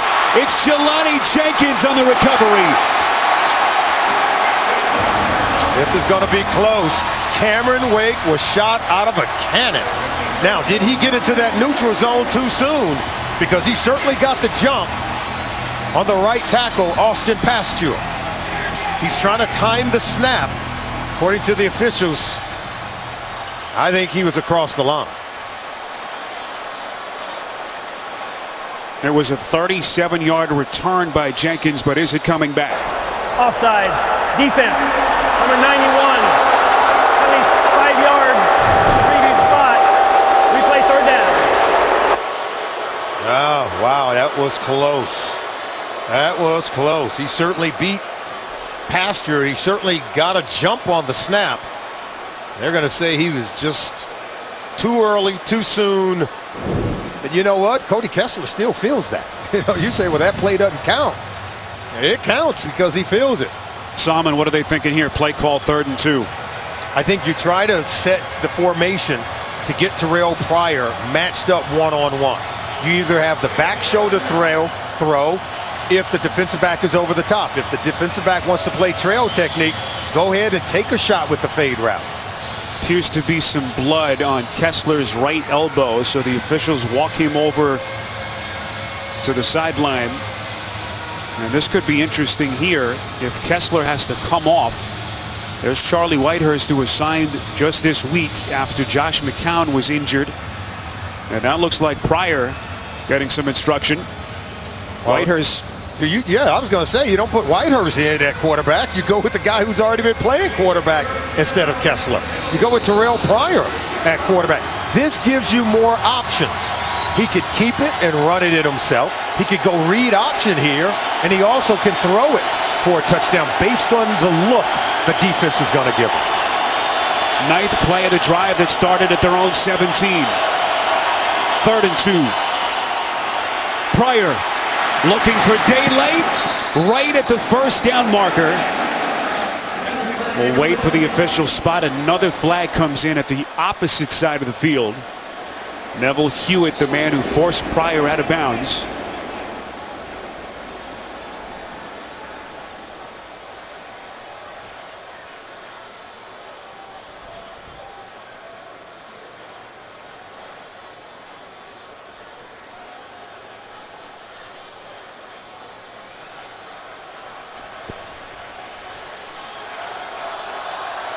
Appears to be just a couple of inches away from that first down marker. Offside defense. Left defensive tackle was in the neutral zone at the snap. Penalty's half the distance to the goal line. The yardage is enough for a first down. Oh, you give him a new set of downs. He didn't give us the number of who he thought was going to be. Okay, there's one to jump. Now watch this. You stop it right there. He tried to get to the outside. I thought he could have gotten inside, but you could see he's trying to get out there. Looked like it might have been Ndamukong Suh who moved into that neutral zone before the snap of the ball, giving a new set of downs to Cleveland. So fresh set of downs and a lot of options here with Pryor at the quarterback. 1st and goal from the Miami 3.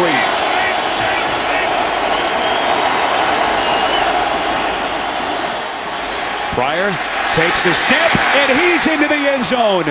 Touchdown, Cleveland. Touchdown, Cleveland. This is the tough part about defending, whether you call it wildcat or anything else. The quarterback can keep it himself, but it's a great block by Isaiah Crowell. Take a look at this. He'll seal the edge. And once he blocks right there, so you can get Pryor to the outside. And nothing to think about here, right? You go for 2. Yeah, I think you go ahead and go for 2. Make it a one-score game. Hugh Jackson doing one well of a job coaching around the talent. His 3rd quarterback gets knocked out. He doesn't go unbelievable with the 4th-string quarterback and Charlie Whitehurst. No, he turns to Terrell Pryor. So 2-point conversion attempt with Cody Kessler back under center. Kessler quick drop, throws end zone. It is caught. Barnes. And the 2-point try is converted. Cleveland within a field goal. This is the only thing they can do. They're not going to allow the inexperienced Cody Kessler to throw it over the middle of the field. No, they go to the perimeter to Gary Barnidge over Issa Abdul Quddus for the 2-point conversion. Hugh Jackson keeping his team in it. Wild second half between Cleveland and Miami. Cody Parkey, that missed kick from 42 yards out. Didn't get anything for the 11-play drive. And then Miami, you saw him and you thought, starting to pull away.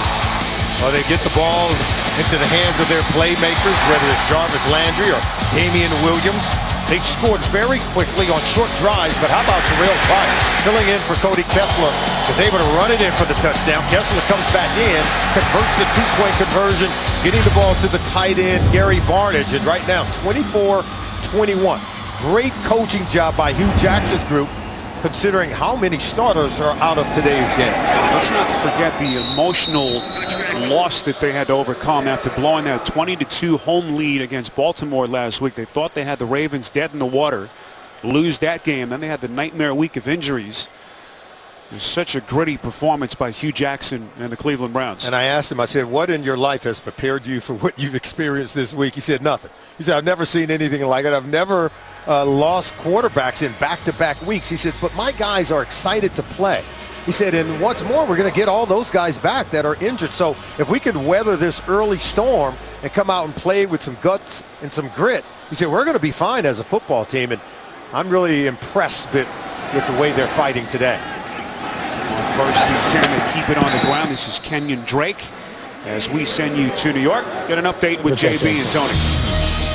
Battle in Cincinnati. That's right here. You can see Trevor Siemian drop back. He gets his 3rd touchdown pass of the day to John Phillips. 1 yard right there. 22-17. Denver is up over Cincinnati. Back to Spiro and Solomon. Great finish there between Denver and Cincinnati here in Miami. 2nd and 4, 3-point lead for the Dolphins. They were up 11 just a couple of minutes ago. Tannehill goes underneath. This is Landry. And now Chance Solomon for this offense to show some confidence and put this team in a position to win after a couple of very close losses to begin their season. So what does the Miami Dolphins have to do? I think they've got to answer. They've got to be able to eat clock, finish off this possession with points. And that means rely on the protection that you're getting for Ryan Tannehill if you're Adam Gates. Go ahead and go back to some of those crossing routes that you hit on in the 3rd quarter. Anthony Steen has an ankle injury. His return is questionable. The start for Pouncey as Drake is blown up in the backfield by Demario Davis, who came over in free agency from the New York Jets, a loss of a yard. And that was the absolute last worst-case scenario for Miami. I don't like the play call. I know they're trying to run it and pick up the 1st down, but their offensive line right now is doing a much better job in pass protection than they are in run blocking. They are struggling to run the football against this Cleveland defense, but yet they're dominating when it comes to protecting the quarterback against this defense of the Cleveland Browns. What did Demario Davis tell us? Said that our defense is basically like the special forces this week with everything that the offense is dealing with and all the injuries. Put all the onus on his shoulders with he and that Cleveland defensive unit. 48 yards in the punt, 3-point Cleveland deficit on CBS.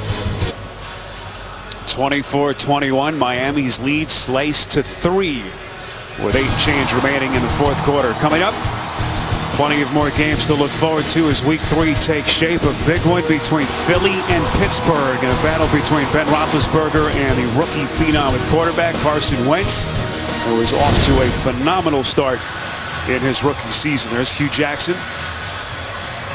Cody Kessler, we are told, was checked out by the concussion people on the sideline. Neurosurgeons and spotters there who did clear it. They did not bring him into the locker room, so Kessler is good to go and back onto the field. 1st and 10 thrown off his back foot, and a lot of pressure as they try to put something together. He just hit his head again. Mario Williams had something to do with it. Watch, it comes off this bootleg, and there's Mario Williams right in his face.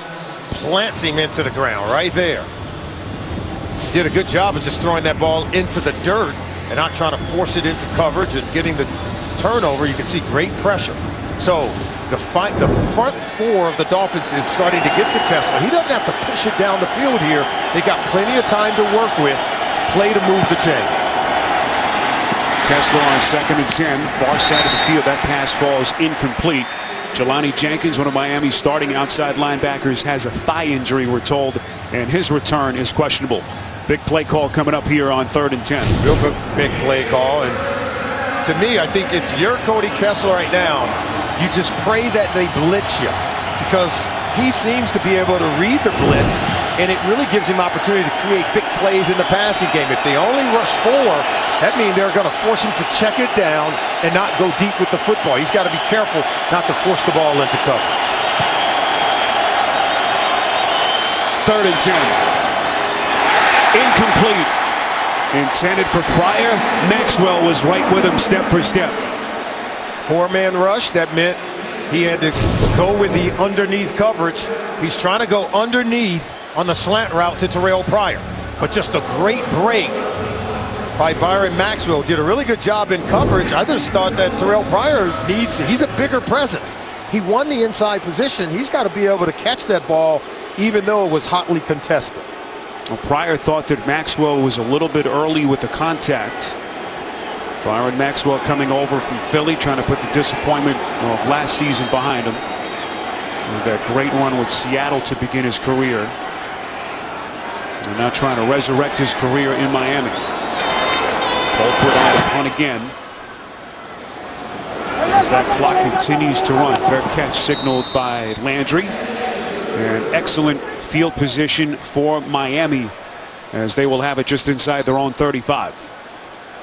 So here comes Ryan Tannehill, who has been under the microscope ever since Miami took him in the first round back in 2012. Has yet to lead the Dolphins into the playoffs. They haven't had a winning season here. But such a high ceiling in this Adam Gase coached offense as they try to put this game on ice with 8 and change remaining. Problem with this offense, they tend to score when they go up tempo.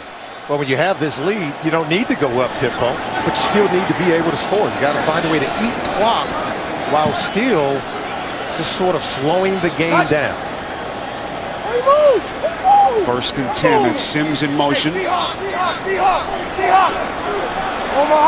one way of doing it. One play called by Gase. This is Isaiah P., the former second-round pick of the Rams. Coming over in free agency from the Steelers, Corey Lemonnier on the tackle. So right now, if you're the Dolphins, you don't need to be in a hurry. You can run the ball. You can eat clock, force Cleveland to burn their 3 timeouts. Make sure that you can convert and pick up a new set of downs, running the football or dumping it off in the short passing game. Keep in mind, no Arian Foster for Miami today, out with that groin injury. This is Tannehill, play action on 2nd and 7. Throws a dart and completes to Jarvis Landry for a Miami first down. 9 yards from Tannehill. Everything worked well there. They went play action, and then they roll back over to the side of Jarvis Landry in the short passing game on this comeback route beyond the sticks for the first down. The only thing he would just love to have stayed in bounds there, but he gets knocked out of bounds, stops the clock. So you can see Adam Gase trying to dial up something here that continues to eat clock and move the chains as well. Gase, the youngest head coach in the NFL at 38. Trying to come up with the right batch of play calls here. This is 1st and 10. Tannehill again had an ample amount of time. They finally get to him, and Tannehill throws it out of bounds. It was Agba who eventually got to him. Well, they wanted to go trips. He wanted to go to his left side where he had a trio of receivers over to the left side before he looks over there. It's well covered. They had him a lot down. He goes to the right side. It's well covered. Now, what he can't do is can't take a sack, and he's forced to throw it out of bounds, which stops the clock and conserves time for the Browns. Keep in mind, this is a shorthanded Cleveland secondary. No Joe Hayden. A 2-time Pro Bowl cornerback out in a late stretch with that groin injury. 2nd and 10. Pocket collapses around Tannehill. Low pass is incomplete. Landry trying to come back to it. Unable to pull it in. Wow, that's a dagger because it stops the clock on the incompletion. Tannehill's on the move. You got to be able to make that one. That's just a drop, Spiro. Jarvis Landry, normally sure-handed. He knows. He put it on the ground, should have had it. Salmon, surprised that we haven't seen them run it a little bit more the last couple of plays. Keep that clock on. Well, they're not as good and as the depth in the running game as they are at protecting their quarterback. So I think a run here or there, but more importantly, the short passing game gets you the same as running the football. It keeps the clock running as long as you get the completion. 3rd and 10. Here come the Browns. Giving chase. Tannehill under pressure, and that is incomplete. You see Cleveland screaming for the penalty. And let's see what the officials will determine here. It was Kirksey and Jamar Taylor applying the pressure. They're going to say it's intentional grounding. They're going to say he didn't have anyone in the vicinity. Was still within the tackle box. Intentional grounding. Offense number 17. The quarterback was in the pocket. There was no receiver in the area. So he's still in the Ball tackle. placed at the spot of the pass. It's a loss of down. It brings up 4th down. The officials are finishing up their call.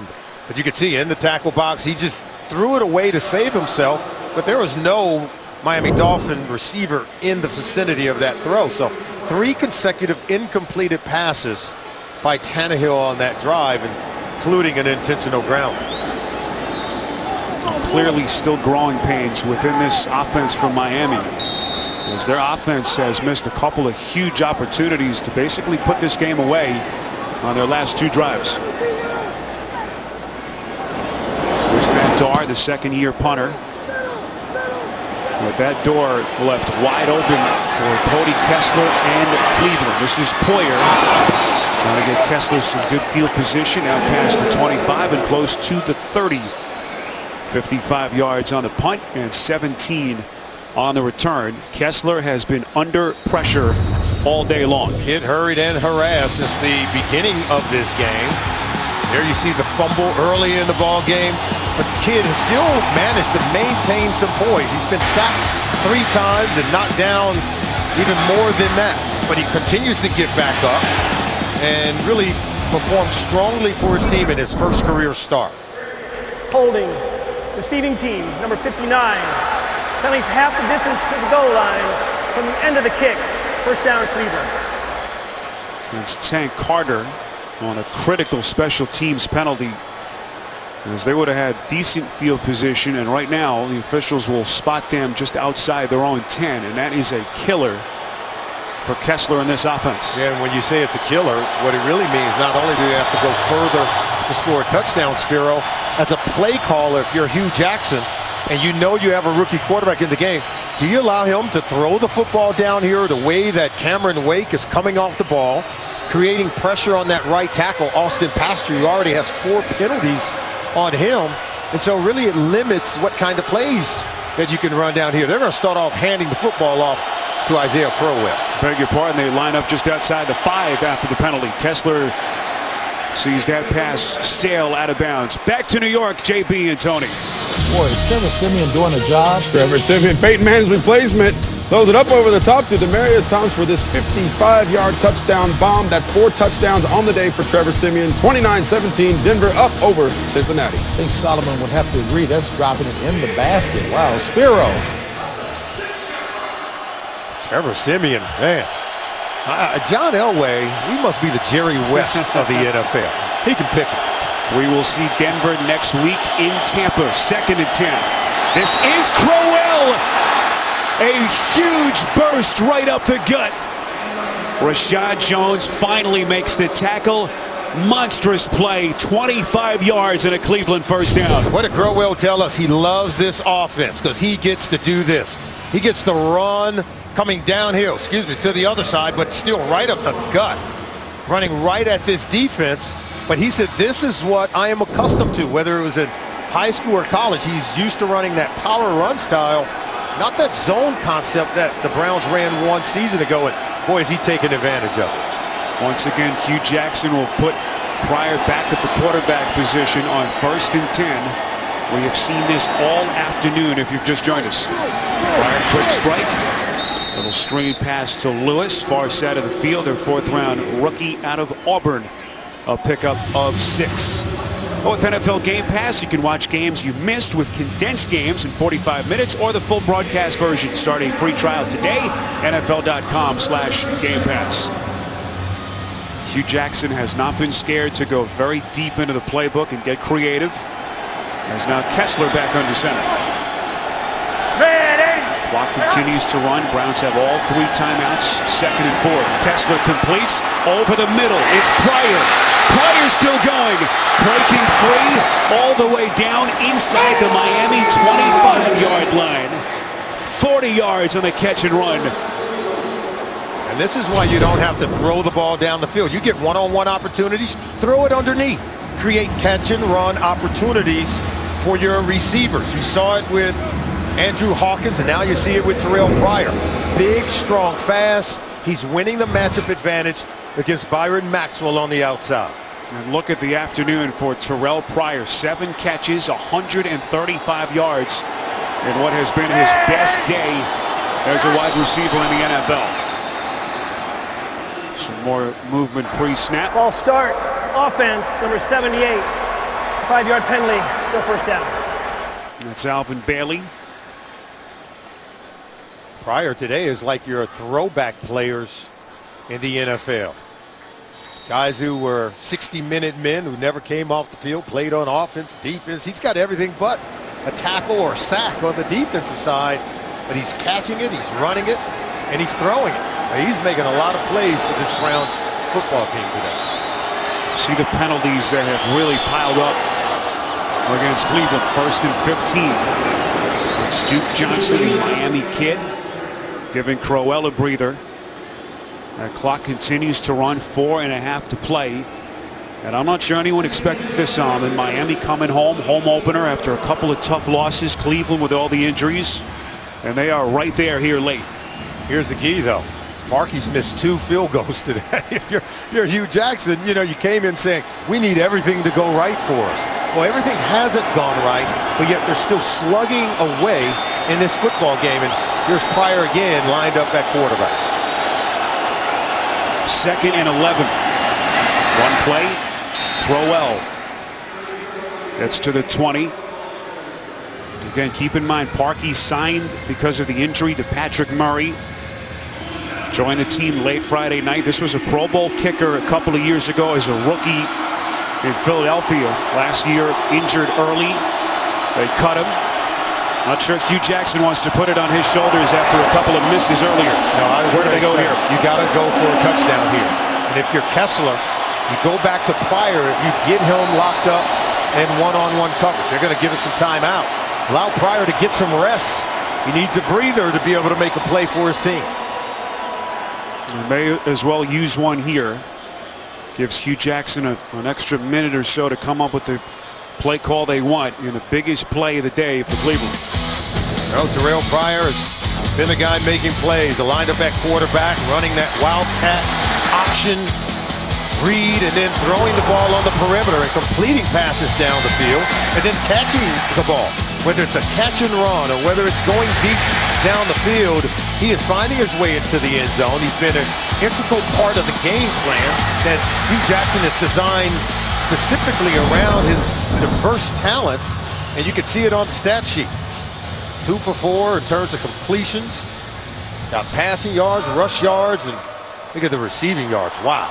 Kessler back onto the field, Solomon. Where does Hugh Jackson want to go here? I think they're going to read the defense. You have Byron Maxwell one-on-one to the outside. You may get a combo route with Terrell Pryor and Hawkins to the left side of the formation.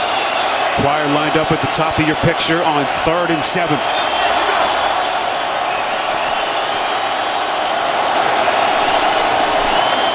Kessler under pressure, and that pass broken up.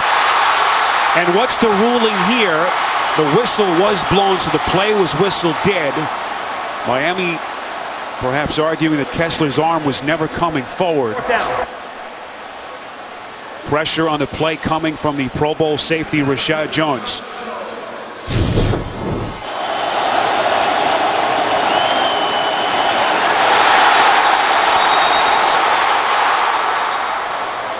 There you can hear the whistle is blowing the play dead. So here comes Cody Parkey, who has missed on 2 of his 4 attempts.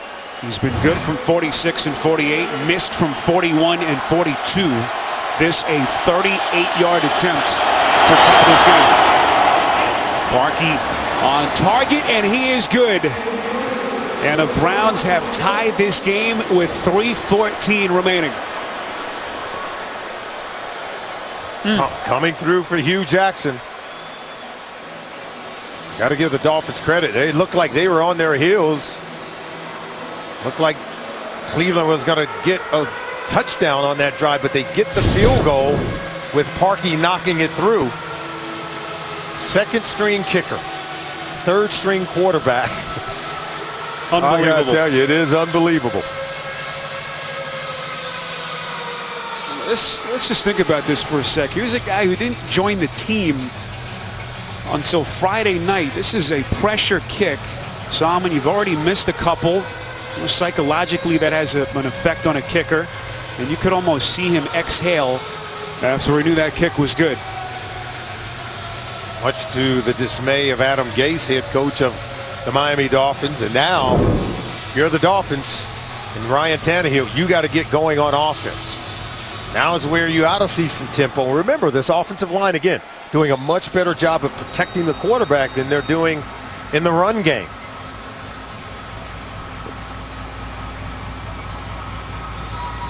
Miami led this game by 11 earlier in this quarter. It was 24-13.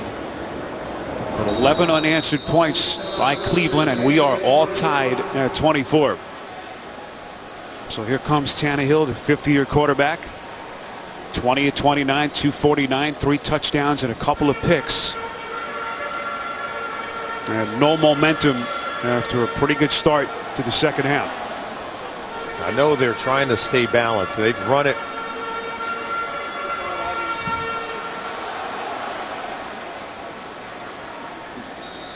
Oh, we welcome a new audience here in Miami. Spiro Dedes, Solomon Wilcots, rest of our CBS crew. Miami up 11 earlier in this fourth quarter, but 11 unanswered by the Browns. And we are all tied here with 3:14 remaining in the fourth. Tannehill on 1st and 10 from the gun. With a double clutch. That football comes loose. What's the call here? Cleveland says they have it. Was it a catch? And now the officials say incomplete. It was Jordan Poyer who batted the football loose. Incomplete pass. Second down. Well, how close was that? It was a bang-bang play. He caught it just before he could make that football move. Ball came out. But it looked like there was a delay with the officials. It wasn't an immediate decision. Hugh Jackson with that red flag waiting to get some word from upstairs as to what they really think it is. Boom, right there. Did he put it away? Did he make the protective football move? And their ball comes out. 2nd and 10. Tannehill goes underneath again. This is Kenny Stills. Tripped up just past the 25-yard line, a pickup of 1. And once again, this Dolphins offense, Solomon, just appears to be stuck in the mud. Very lethargic. And it starts with the quarterback. It starts with the quarterback getting everyone lined up. And he has to have a clear read on what the defense is giving him so that he can check them into the right play. Adam Gase is going to typically give him 2 or 3 plays, and he's got to be able to get him into the right play based on the look he gets from the defense. Tannehill, 1 of his last 5 for a grand total of 1 yard. 3rd and 9.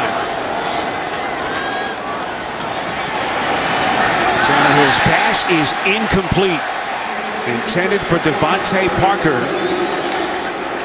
And once again, this Cleveland defense, as gritty as ever, able to get off the field with 2:17 remaining. Just a bad throw by Tannehill. It's an incompleted pass, but look, it's inaccurate. Thrown behind the intended receiver. There was room to get that ball in front of Devontae Parker. You see Jamar Taylor's enjoying it. Former Dolphin coming back to play against his former teammates. 3rd consecutive punt after a Miami possession. Dar's punt. And now fair catch signaled by Poyer.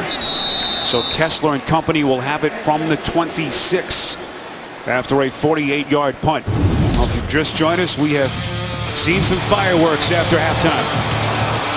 Oh, Jarvis Landry really got him going in the 3rd quarter on this play to create a touchdown. Then on the next possession, they go right down the field. Damian Williams takes it in. They open up the lead, but Terrell Pryor comes in.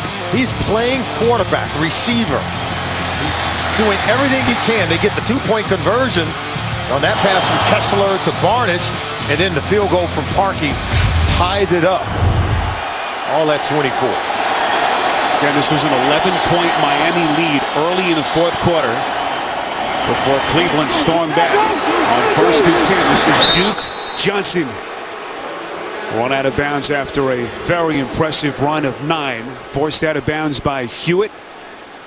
Where it's still 1 more play left to be run here before the 2-minute warning. Let's go back to our halftime adjustments and what I said needed to happen for the Miami Dolphins. I said that they needed to have better tempo and rhythm and timing in the offense. We saw that on their first 2 possessions here in the second half, but Adam Gase looks bewildered. He was like, what happened to it? Because after those 2 possessions, when they scored touchdowns, they haven't done anything since on the offensive side of the ball. And now all eyes on Kessler, the 23-year-old rookie quarterback, making his first start on 2nd and 1. We'll just throw that out of bounds, and that will take us to the 2-minute warning. Could be a marker thrown here at the end of the play. It's in the secondary of the Miami Dolphins.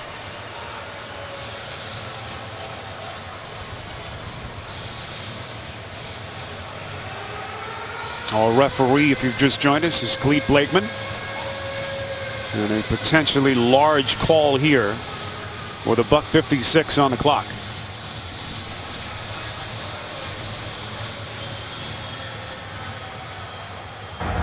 There are 2 fouls on the defense.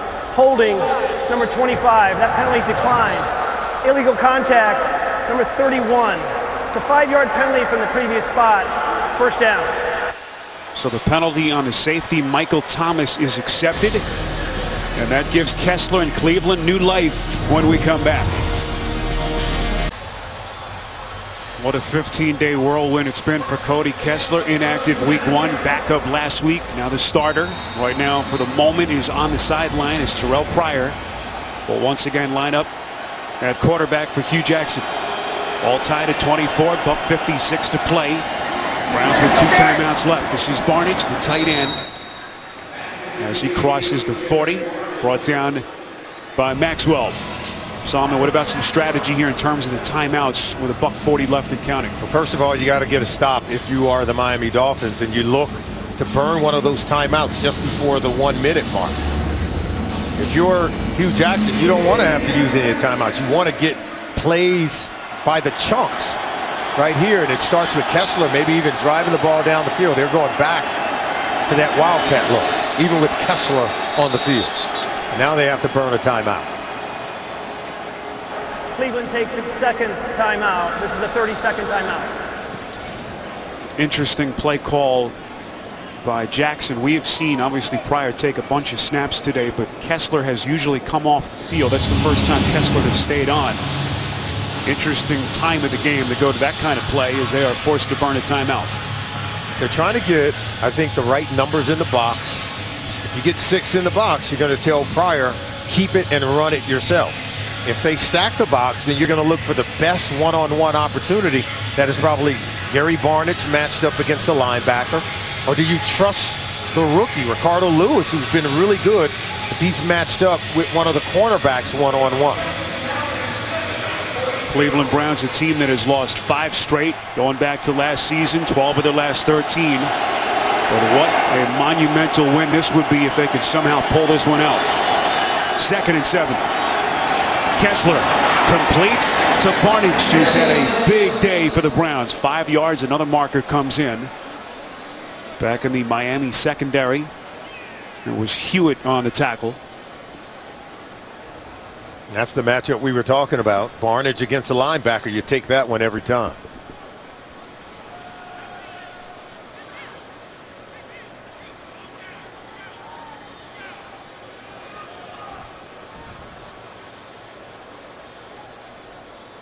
There is no foul in play for a defensive hold.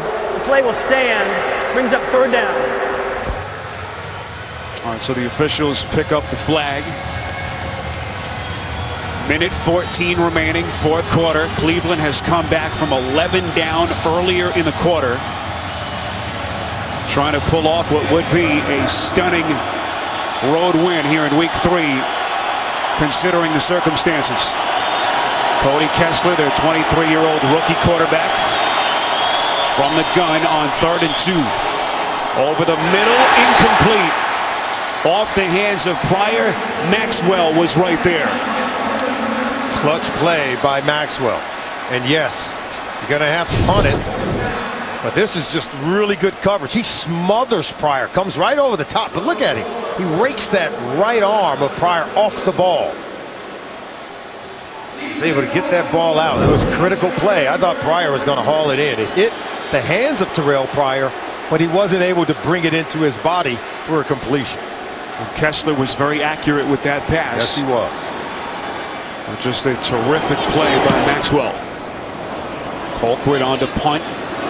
Landry back deep for Miami. This will take a short Dolphins bounce. And Tannehill will bring his offense onto the field. A couple of timeouts in their back pocket. 42 seconds left.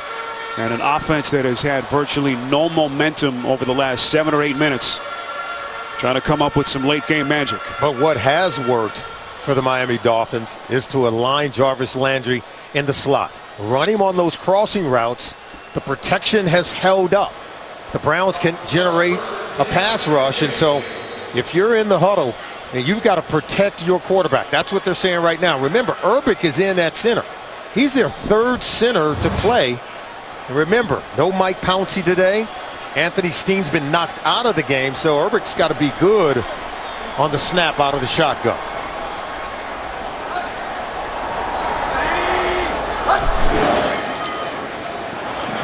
First and 10, Tannehill slinging it up the seam and finds Sims, the fourth-year tight end out of Michigan State. A pickup of 9. There is Andrew Franks, his career-long field goal, a 53-yarder against Houston in October of last season, as now the Dolphins will take their second timeout. Still have one more. That means you can take a shot down the middle of the field.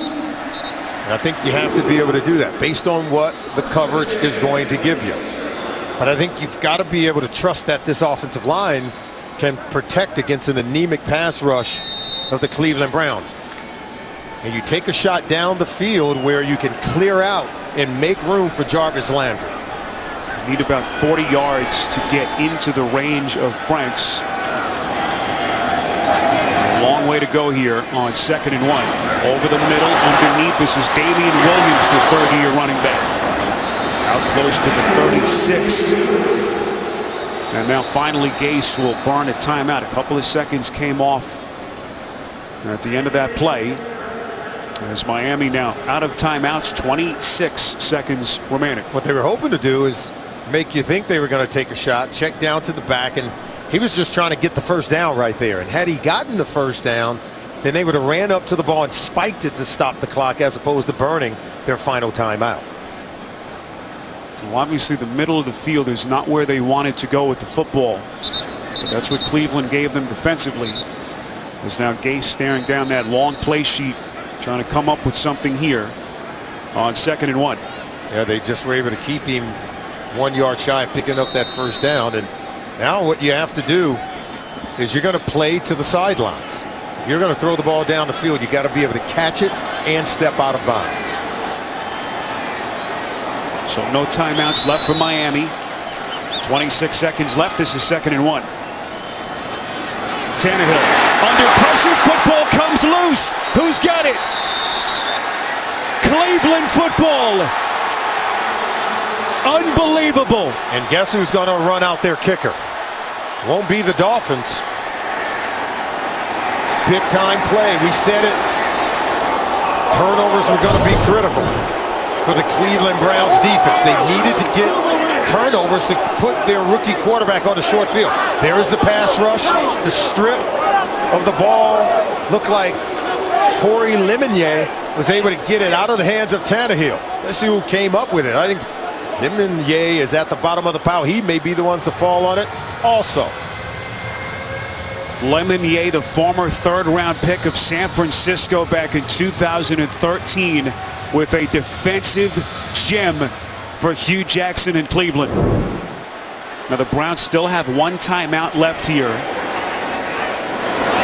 as they will take a knee, run that clock down as far as they can bring it. And now the stage set for Cody Parkey, who hit from 38 yards out just a couple of minutes ago to tie this game. And what a moment for this kid Parkey. Again, if you've just joined us, their usual starting kicker Patrick Murray hurt in their walkthrough in Cleveland on Friday. They put him on IR, so they signed this kid Parkey, who was a Pro Bowl rookie kicker a couple of years ago for Philly. Joined the team on Friday night late, flew with them here yesterday, and fitting that their crazy week, Solomon, comes down to this and is all on his shoulders. Everyone here is stunned. Hugh Jackson being able to put his team in a position to kick the game-winning field goal with 4 seconds remaining. Unbelievable. It'll be officially a 46-yard attempt from Parkey.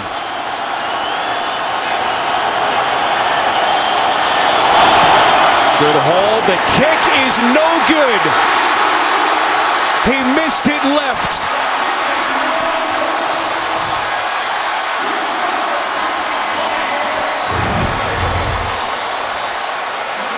Heartbreak on the sideline for the Cleveland Browns, who given their all. They've been fighting just to get to this position to set up Parkey for the game-winning field goal, and he misses his 3rd field goal attempt of the game. Wide left.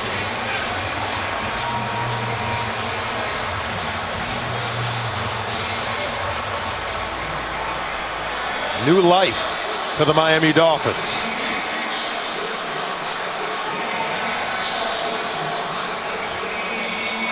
Oh, the cruelties of life in the NFL.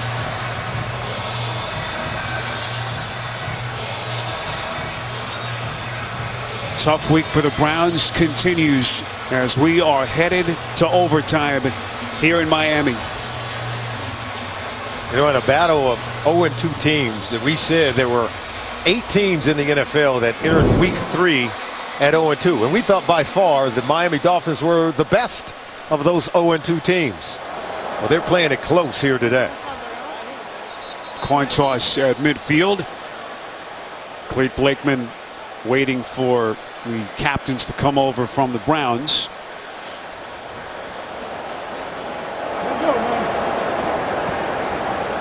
Okay, gentlemen, overtime in a regular season, we will play up to 1 15-minute period. Each team's going to have an opportunity to possess the ball unless the first team on offense scores a touchdown or there's a defensive score. You're both going to have 2 timeouts, and all read plays will be handled upstairs. You good? You good? Okay. Same coin. The eagle side is heads. The Pentagon side is tails. The eagle side is heads. Pentagon side is tails. Cleveland, it's, again, your choice. Tails. Tails is the call. Tails is the call. It is tails. You win the toss. You're going to kick off. Where do you want to receive? That way, just like this. Cleveland elects to kick. Miami will receive. Good luck, gentlemen. So an interesting decision. Cleveland elects to kick to begin the overtime. The miss from Parkey. And we are headed to overtime in Miami on CBS.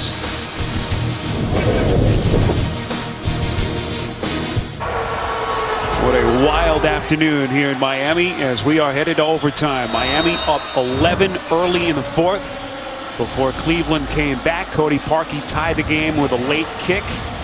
Had a chance to win it right at the end of regulation, but misses from 38 yards out. Solomon surprised that Hugh Jackson deferred after they won the toss. As we see Grant able to cross his way past the 20. But an interesting decision by Cleveland's head coach. Well, yeah, I think what he understands, he's playing with his 3rd string quarterback. He's got some players on offense like Terrell Pryor who is exhausted. And so put the defense on the field, allow the offense to get some rest. Hopefully they get a 3 and out and you get great field position. 1 15-minute quarter. Each team will have possession unless the opening offensive team goes for a touchdown. All booth reviews are initiated upstairs by the replay people here. So here is Tannehill after a very disappointing finish for their offense in that 4th quarter. This is Deion Sims breaking a tackle. Stumbles close to the 40. Poyer pushed him out of bounds. 18 yards and a big first down. Adam Gase talked about the talents of Deion Sims. He's 6'4", 270. What a big guy who moves very well. This is what we call a drive starter. You get the offense into rhythm, into tempo by executing the very first play of the drive.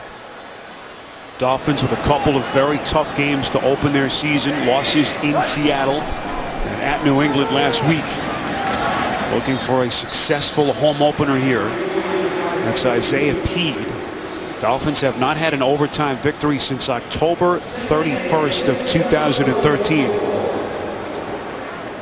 Such a big early season game.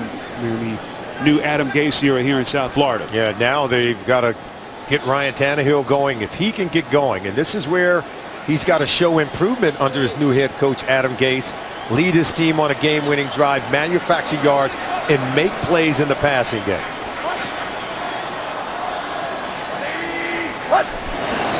Second and 6. Here comes Cleveland. Tannehill, back shoulder throw. Landry was the intended receiver. It was Stephen Paya, a 6th-year man out of Oregon State, giving chase. This was one of the few times we've seen pressure on Tannehill. You could see, look at him pouring in on him. So Ray Horton making sure that they get the pressure on Tannehill. That was that crossing route that we talked about earlier. They were hoping to get the protection to hold up because Jarvis Landry was coming open across the field from the left side. So Miami elects to go here on a critical 3rd and 6.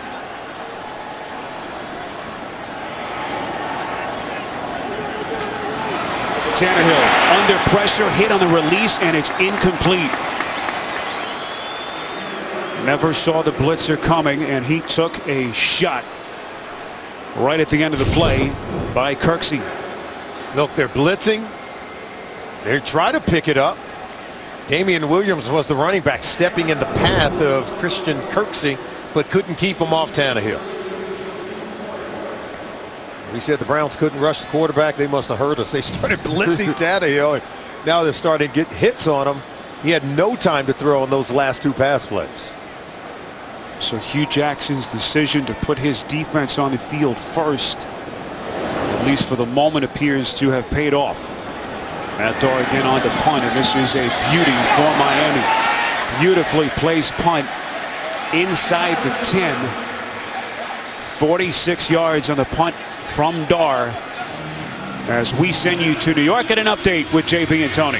Washington trying for its first win of the season. Yes, they are. And this is a 37-yard field goal attempt by Dustin Hopkins. He nails it right down the middle. That's the 5th lead change in the second half. 1:51 left in regulation.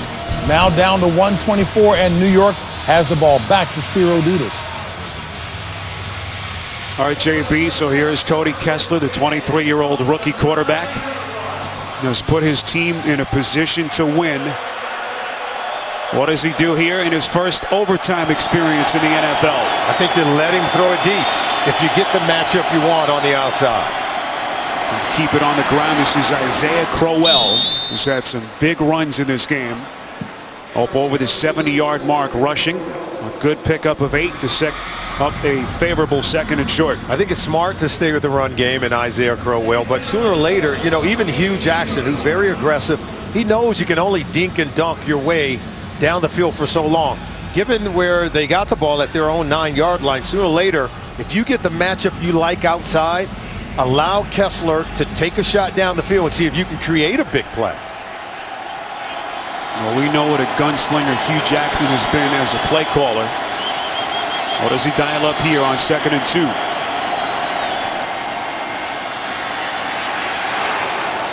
Kessler's pass incomplete. Good coverage down the field by the Dolphins. 3rd and 2. What do you do here? 3rd and 2. I think you give them the look.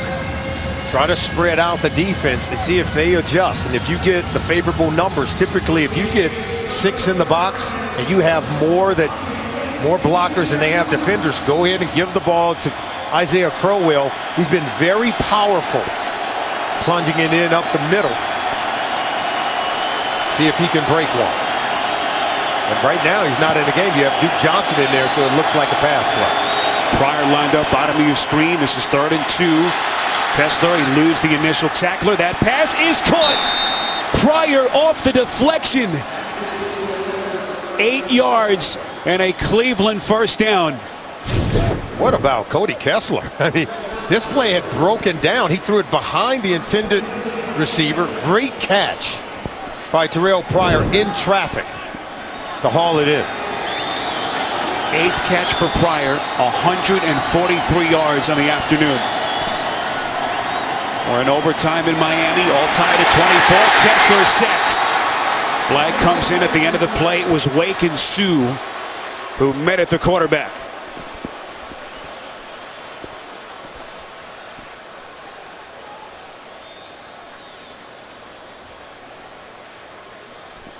4th sack by Miami today. There is no foul for an ineligible man downfield in the pass because there was no pass thrown.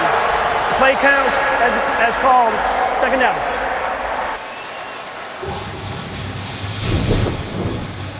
Yep, they said it must have been some kind of illegal formation at the bottom of the screen. And because Barnidge went out on a pass, and it would have been illegal had they thrown the football. 2nd and 17 after the sack.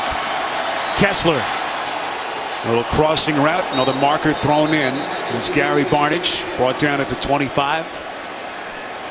And this could be a hold against Cleveland. Holding. Offense, number 67. He's half the distance to the goal line. Replay second down. That is the 5th penalty today against Austin Pastor. There he is working against Cam Wake. Oh yeah, that's he tackled him. Because Wake would have had a hit on Cody Kessler. Tough day for Pastor, right? Not much you can do here. If you're Hugh Jackson, 2nd down. They need the 37 to move the chains. Make sure you protect the football. Turnovers would kill you here. So while you're attempting to make a play, make sure you're protecting it. Kessler goes underneath again. Nothing doing from Duke Johnson. Hewitt on the tackle for Miami. They try to go screen over to Duke Johnson, trying to dump it off. See the blockers out in front of him? And look at that. Hewitt sniffed it out. Now right here, I think you just try to play conservative. You got time. What you can't do is try to turn it over. 3rd and 28, that's forever. You want to try to get yourself some room to punt the football. And if you can break a tackle, then maybe you can hit that first down marker. 3rd and 28. They keep it on the ground. This is Johnson. Just trying to get some positive yardage. A pickup of 4. And Britton Colquitt will come on to punt. And this is where the field position now is so critical, back and forth. If you've just joined us, Cleveland was down 24-13 in the 4th. They stormed back. Cody Parkey was set up for a potential game-winning field goal right at the end of regulation. Missed it. And now both teams have possessed it here in overtime. If you're Colquitt, do not punt this down the middle of the field to Jarvis Landry. You got to pin him on the sideline. Don't give him a chance to return this punt. Wise words. We'll see if Colquitt heeds your advice. That's just not good. Landry's going to play it inside Cleveland territory. So dangerous in the open field. 44 yards on the punt, 13 on the return from Landry as we go back to New York. And JB and Tony. Giants hurt themselves here. Yes, they do. Driving for the potential win. Eli Manning drops back. Those are the interceptions by Suak, Cravens. The Washington Redskins will go on to win this game 29-27. Washington gets their first win of the year. And New York drops to 2-1. Back to Spiro Dedes and Solomon Wilcots. All right, JB, that highly anticipated matchup between Odell Beckham Jr. and Josh Norman, as the Redskins get a monstrous road win in the NFC East. Here in Miami, excellent position to start. Ryan Tannehill. Next points will win the game here. All tied at 24, 9:30 to play in the extra period. Danny Shelton on the tackle of Jay Ajayi. Poor punt by Britton Colquitt. Really set up Jarvis Landry to return that punt, get it across the 50, and put the Dolphins in great field position. He understood it. You needed to pin this one deep down the sideline. What does he do? It was a short punt, and it was right down the middle. Made it easy for Tannehill and this offense. Now they can be patient, using both the run game, short pass game, to put themselves in field goal position. And we told you earlier, Andrew Frank's career-long field goal, 53 yards. Tannehill, boy, just able to get that away, and Landry is wide open. And now Cleveland in serious trouble. 32 yards on the pass play from Tannehill. Oh, he did the coverage. Number 21, Jamar Taylor, had his eyes looking on the inside on the play action, and then Jarvis Landry is able to get wide open. Jamar Taylor bit on the coverage and allows Landry to get so wide open. Field position, wow. And how about the pocket awareness of Tannehill to get rid of the football when he did? Another half second, and that could have been disastrous for Miami. 1st and 10, just outside the 10. This is Ajayi into the end zone, and Miami wins it.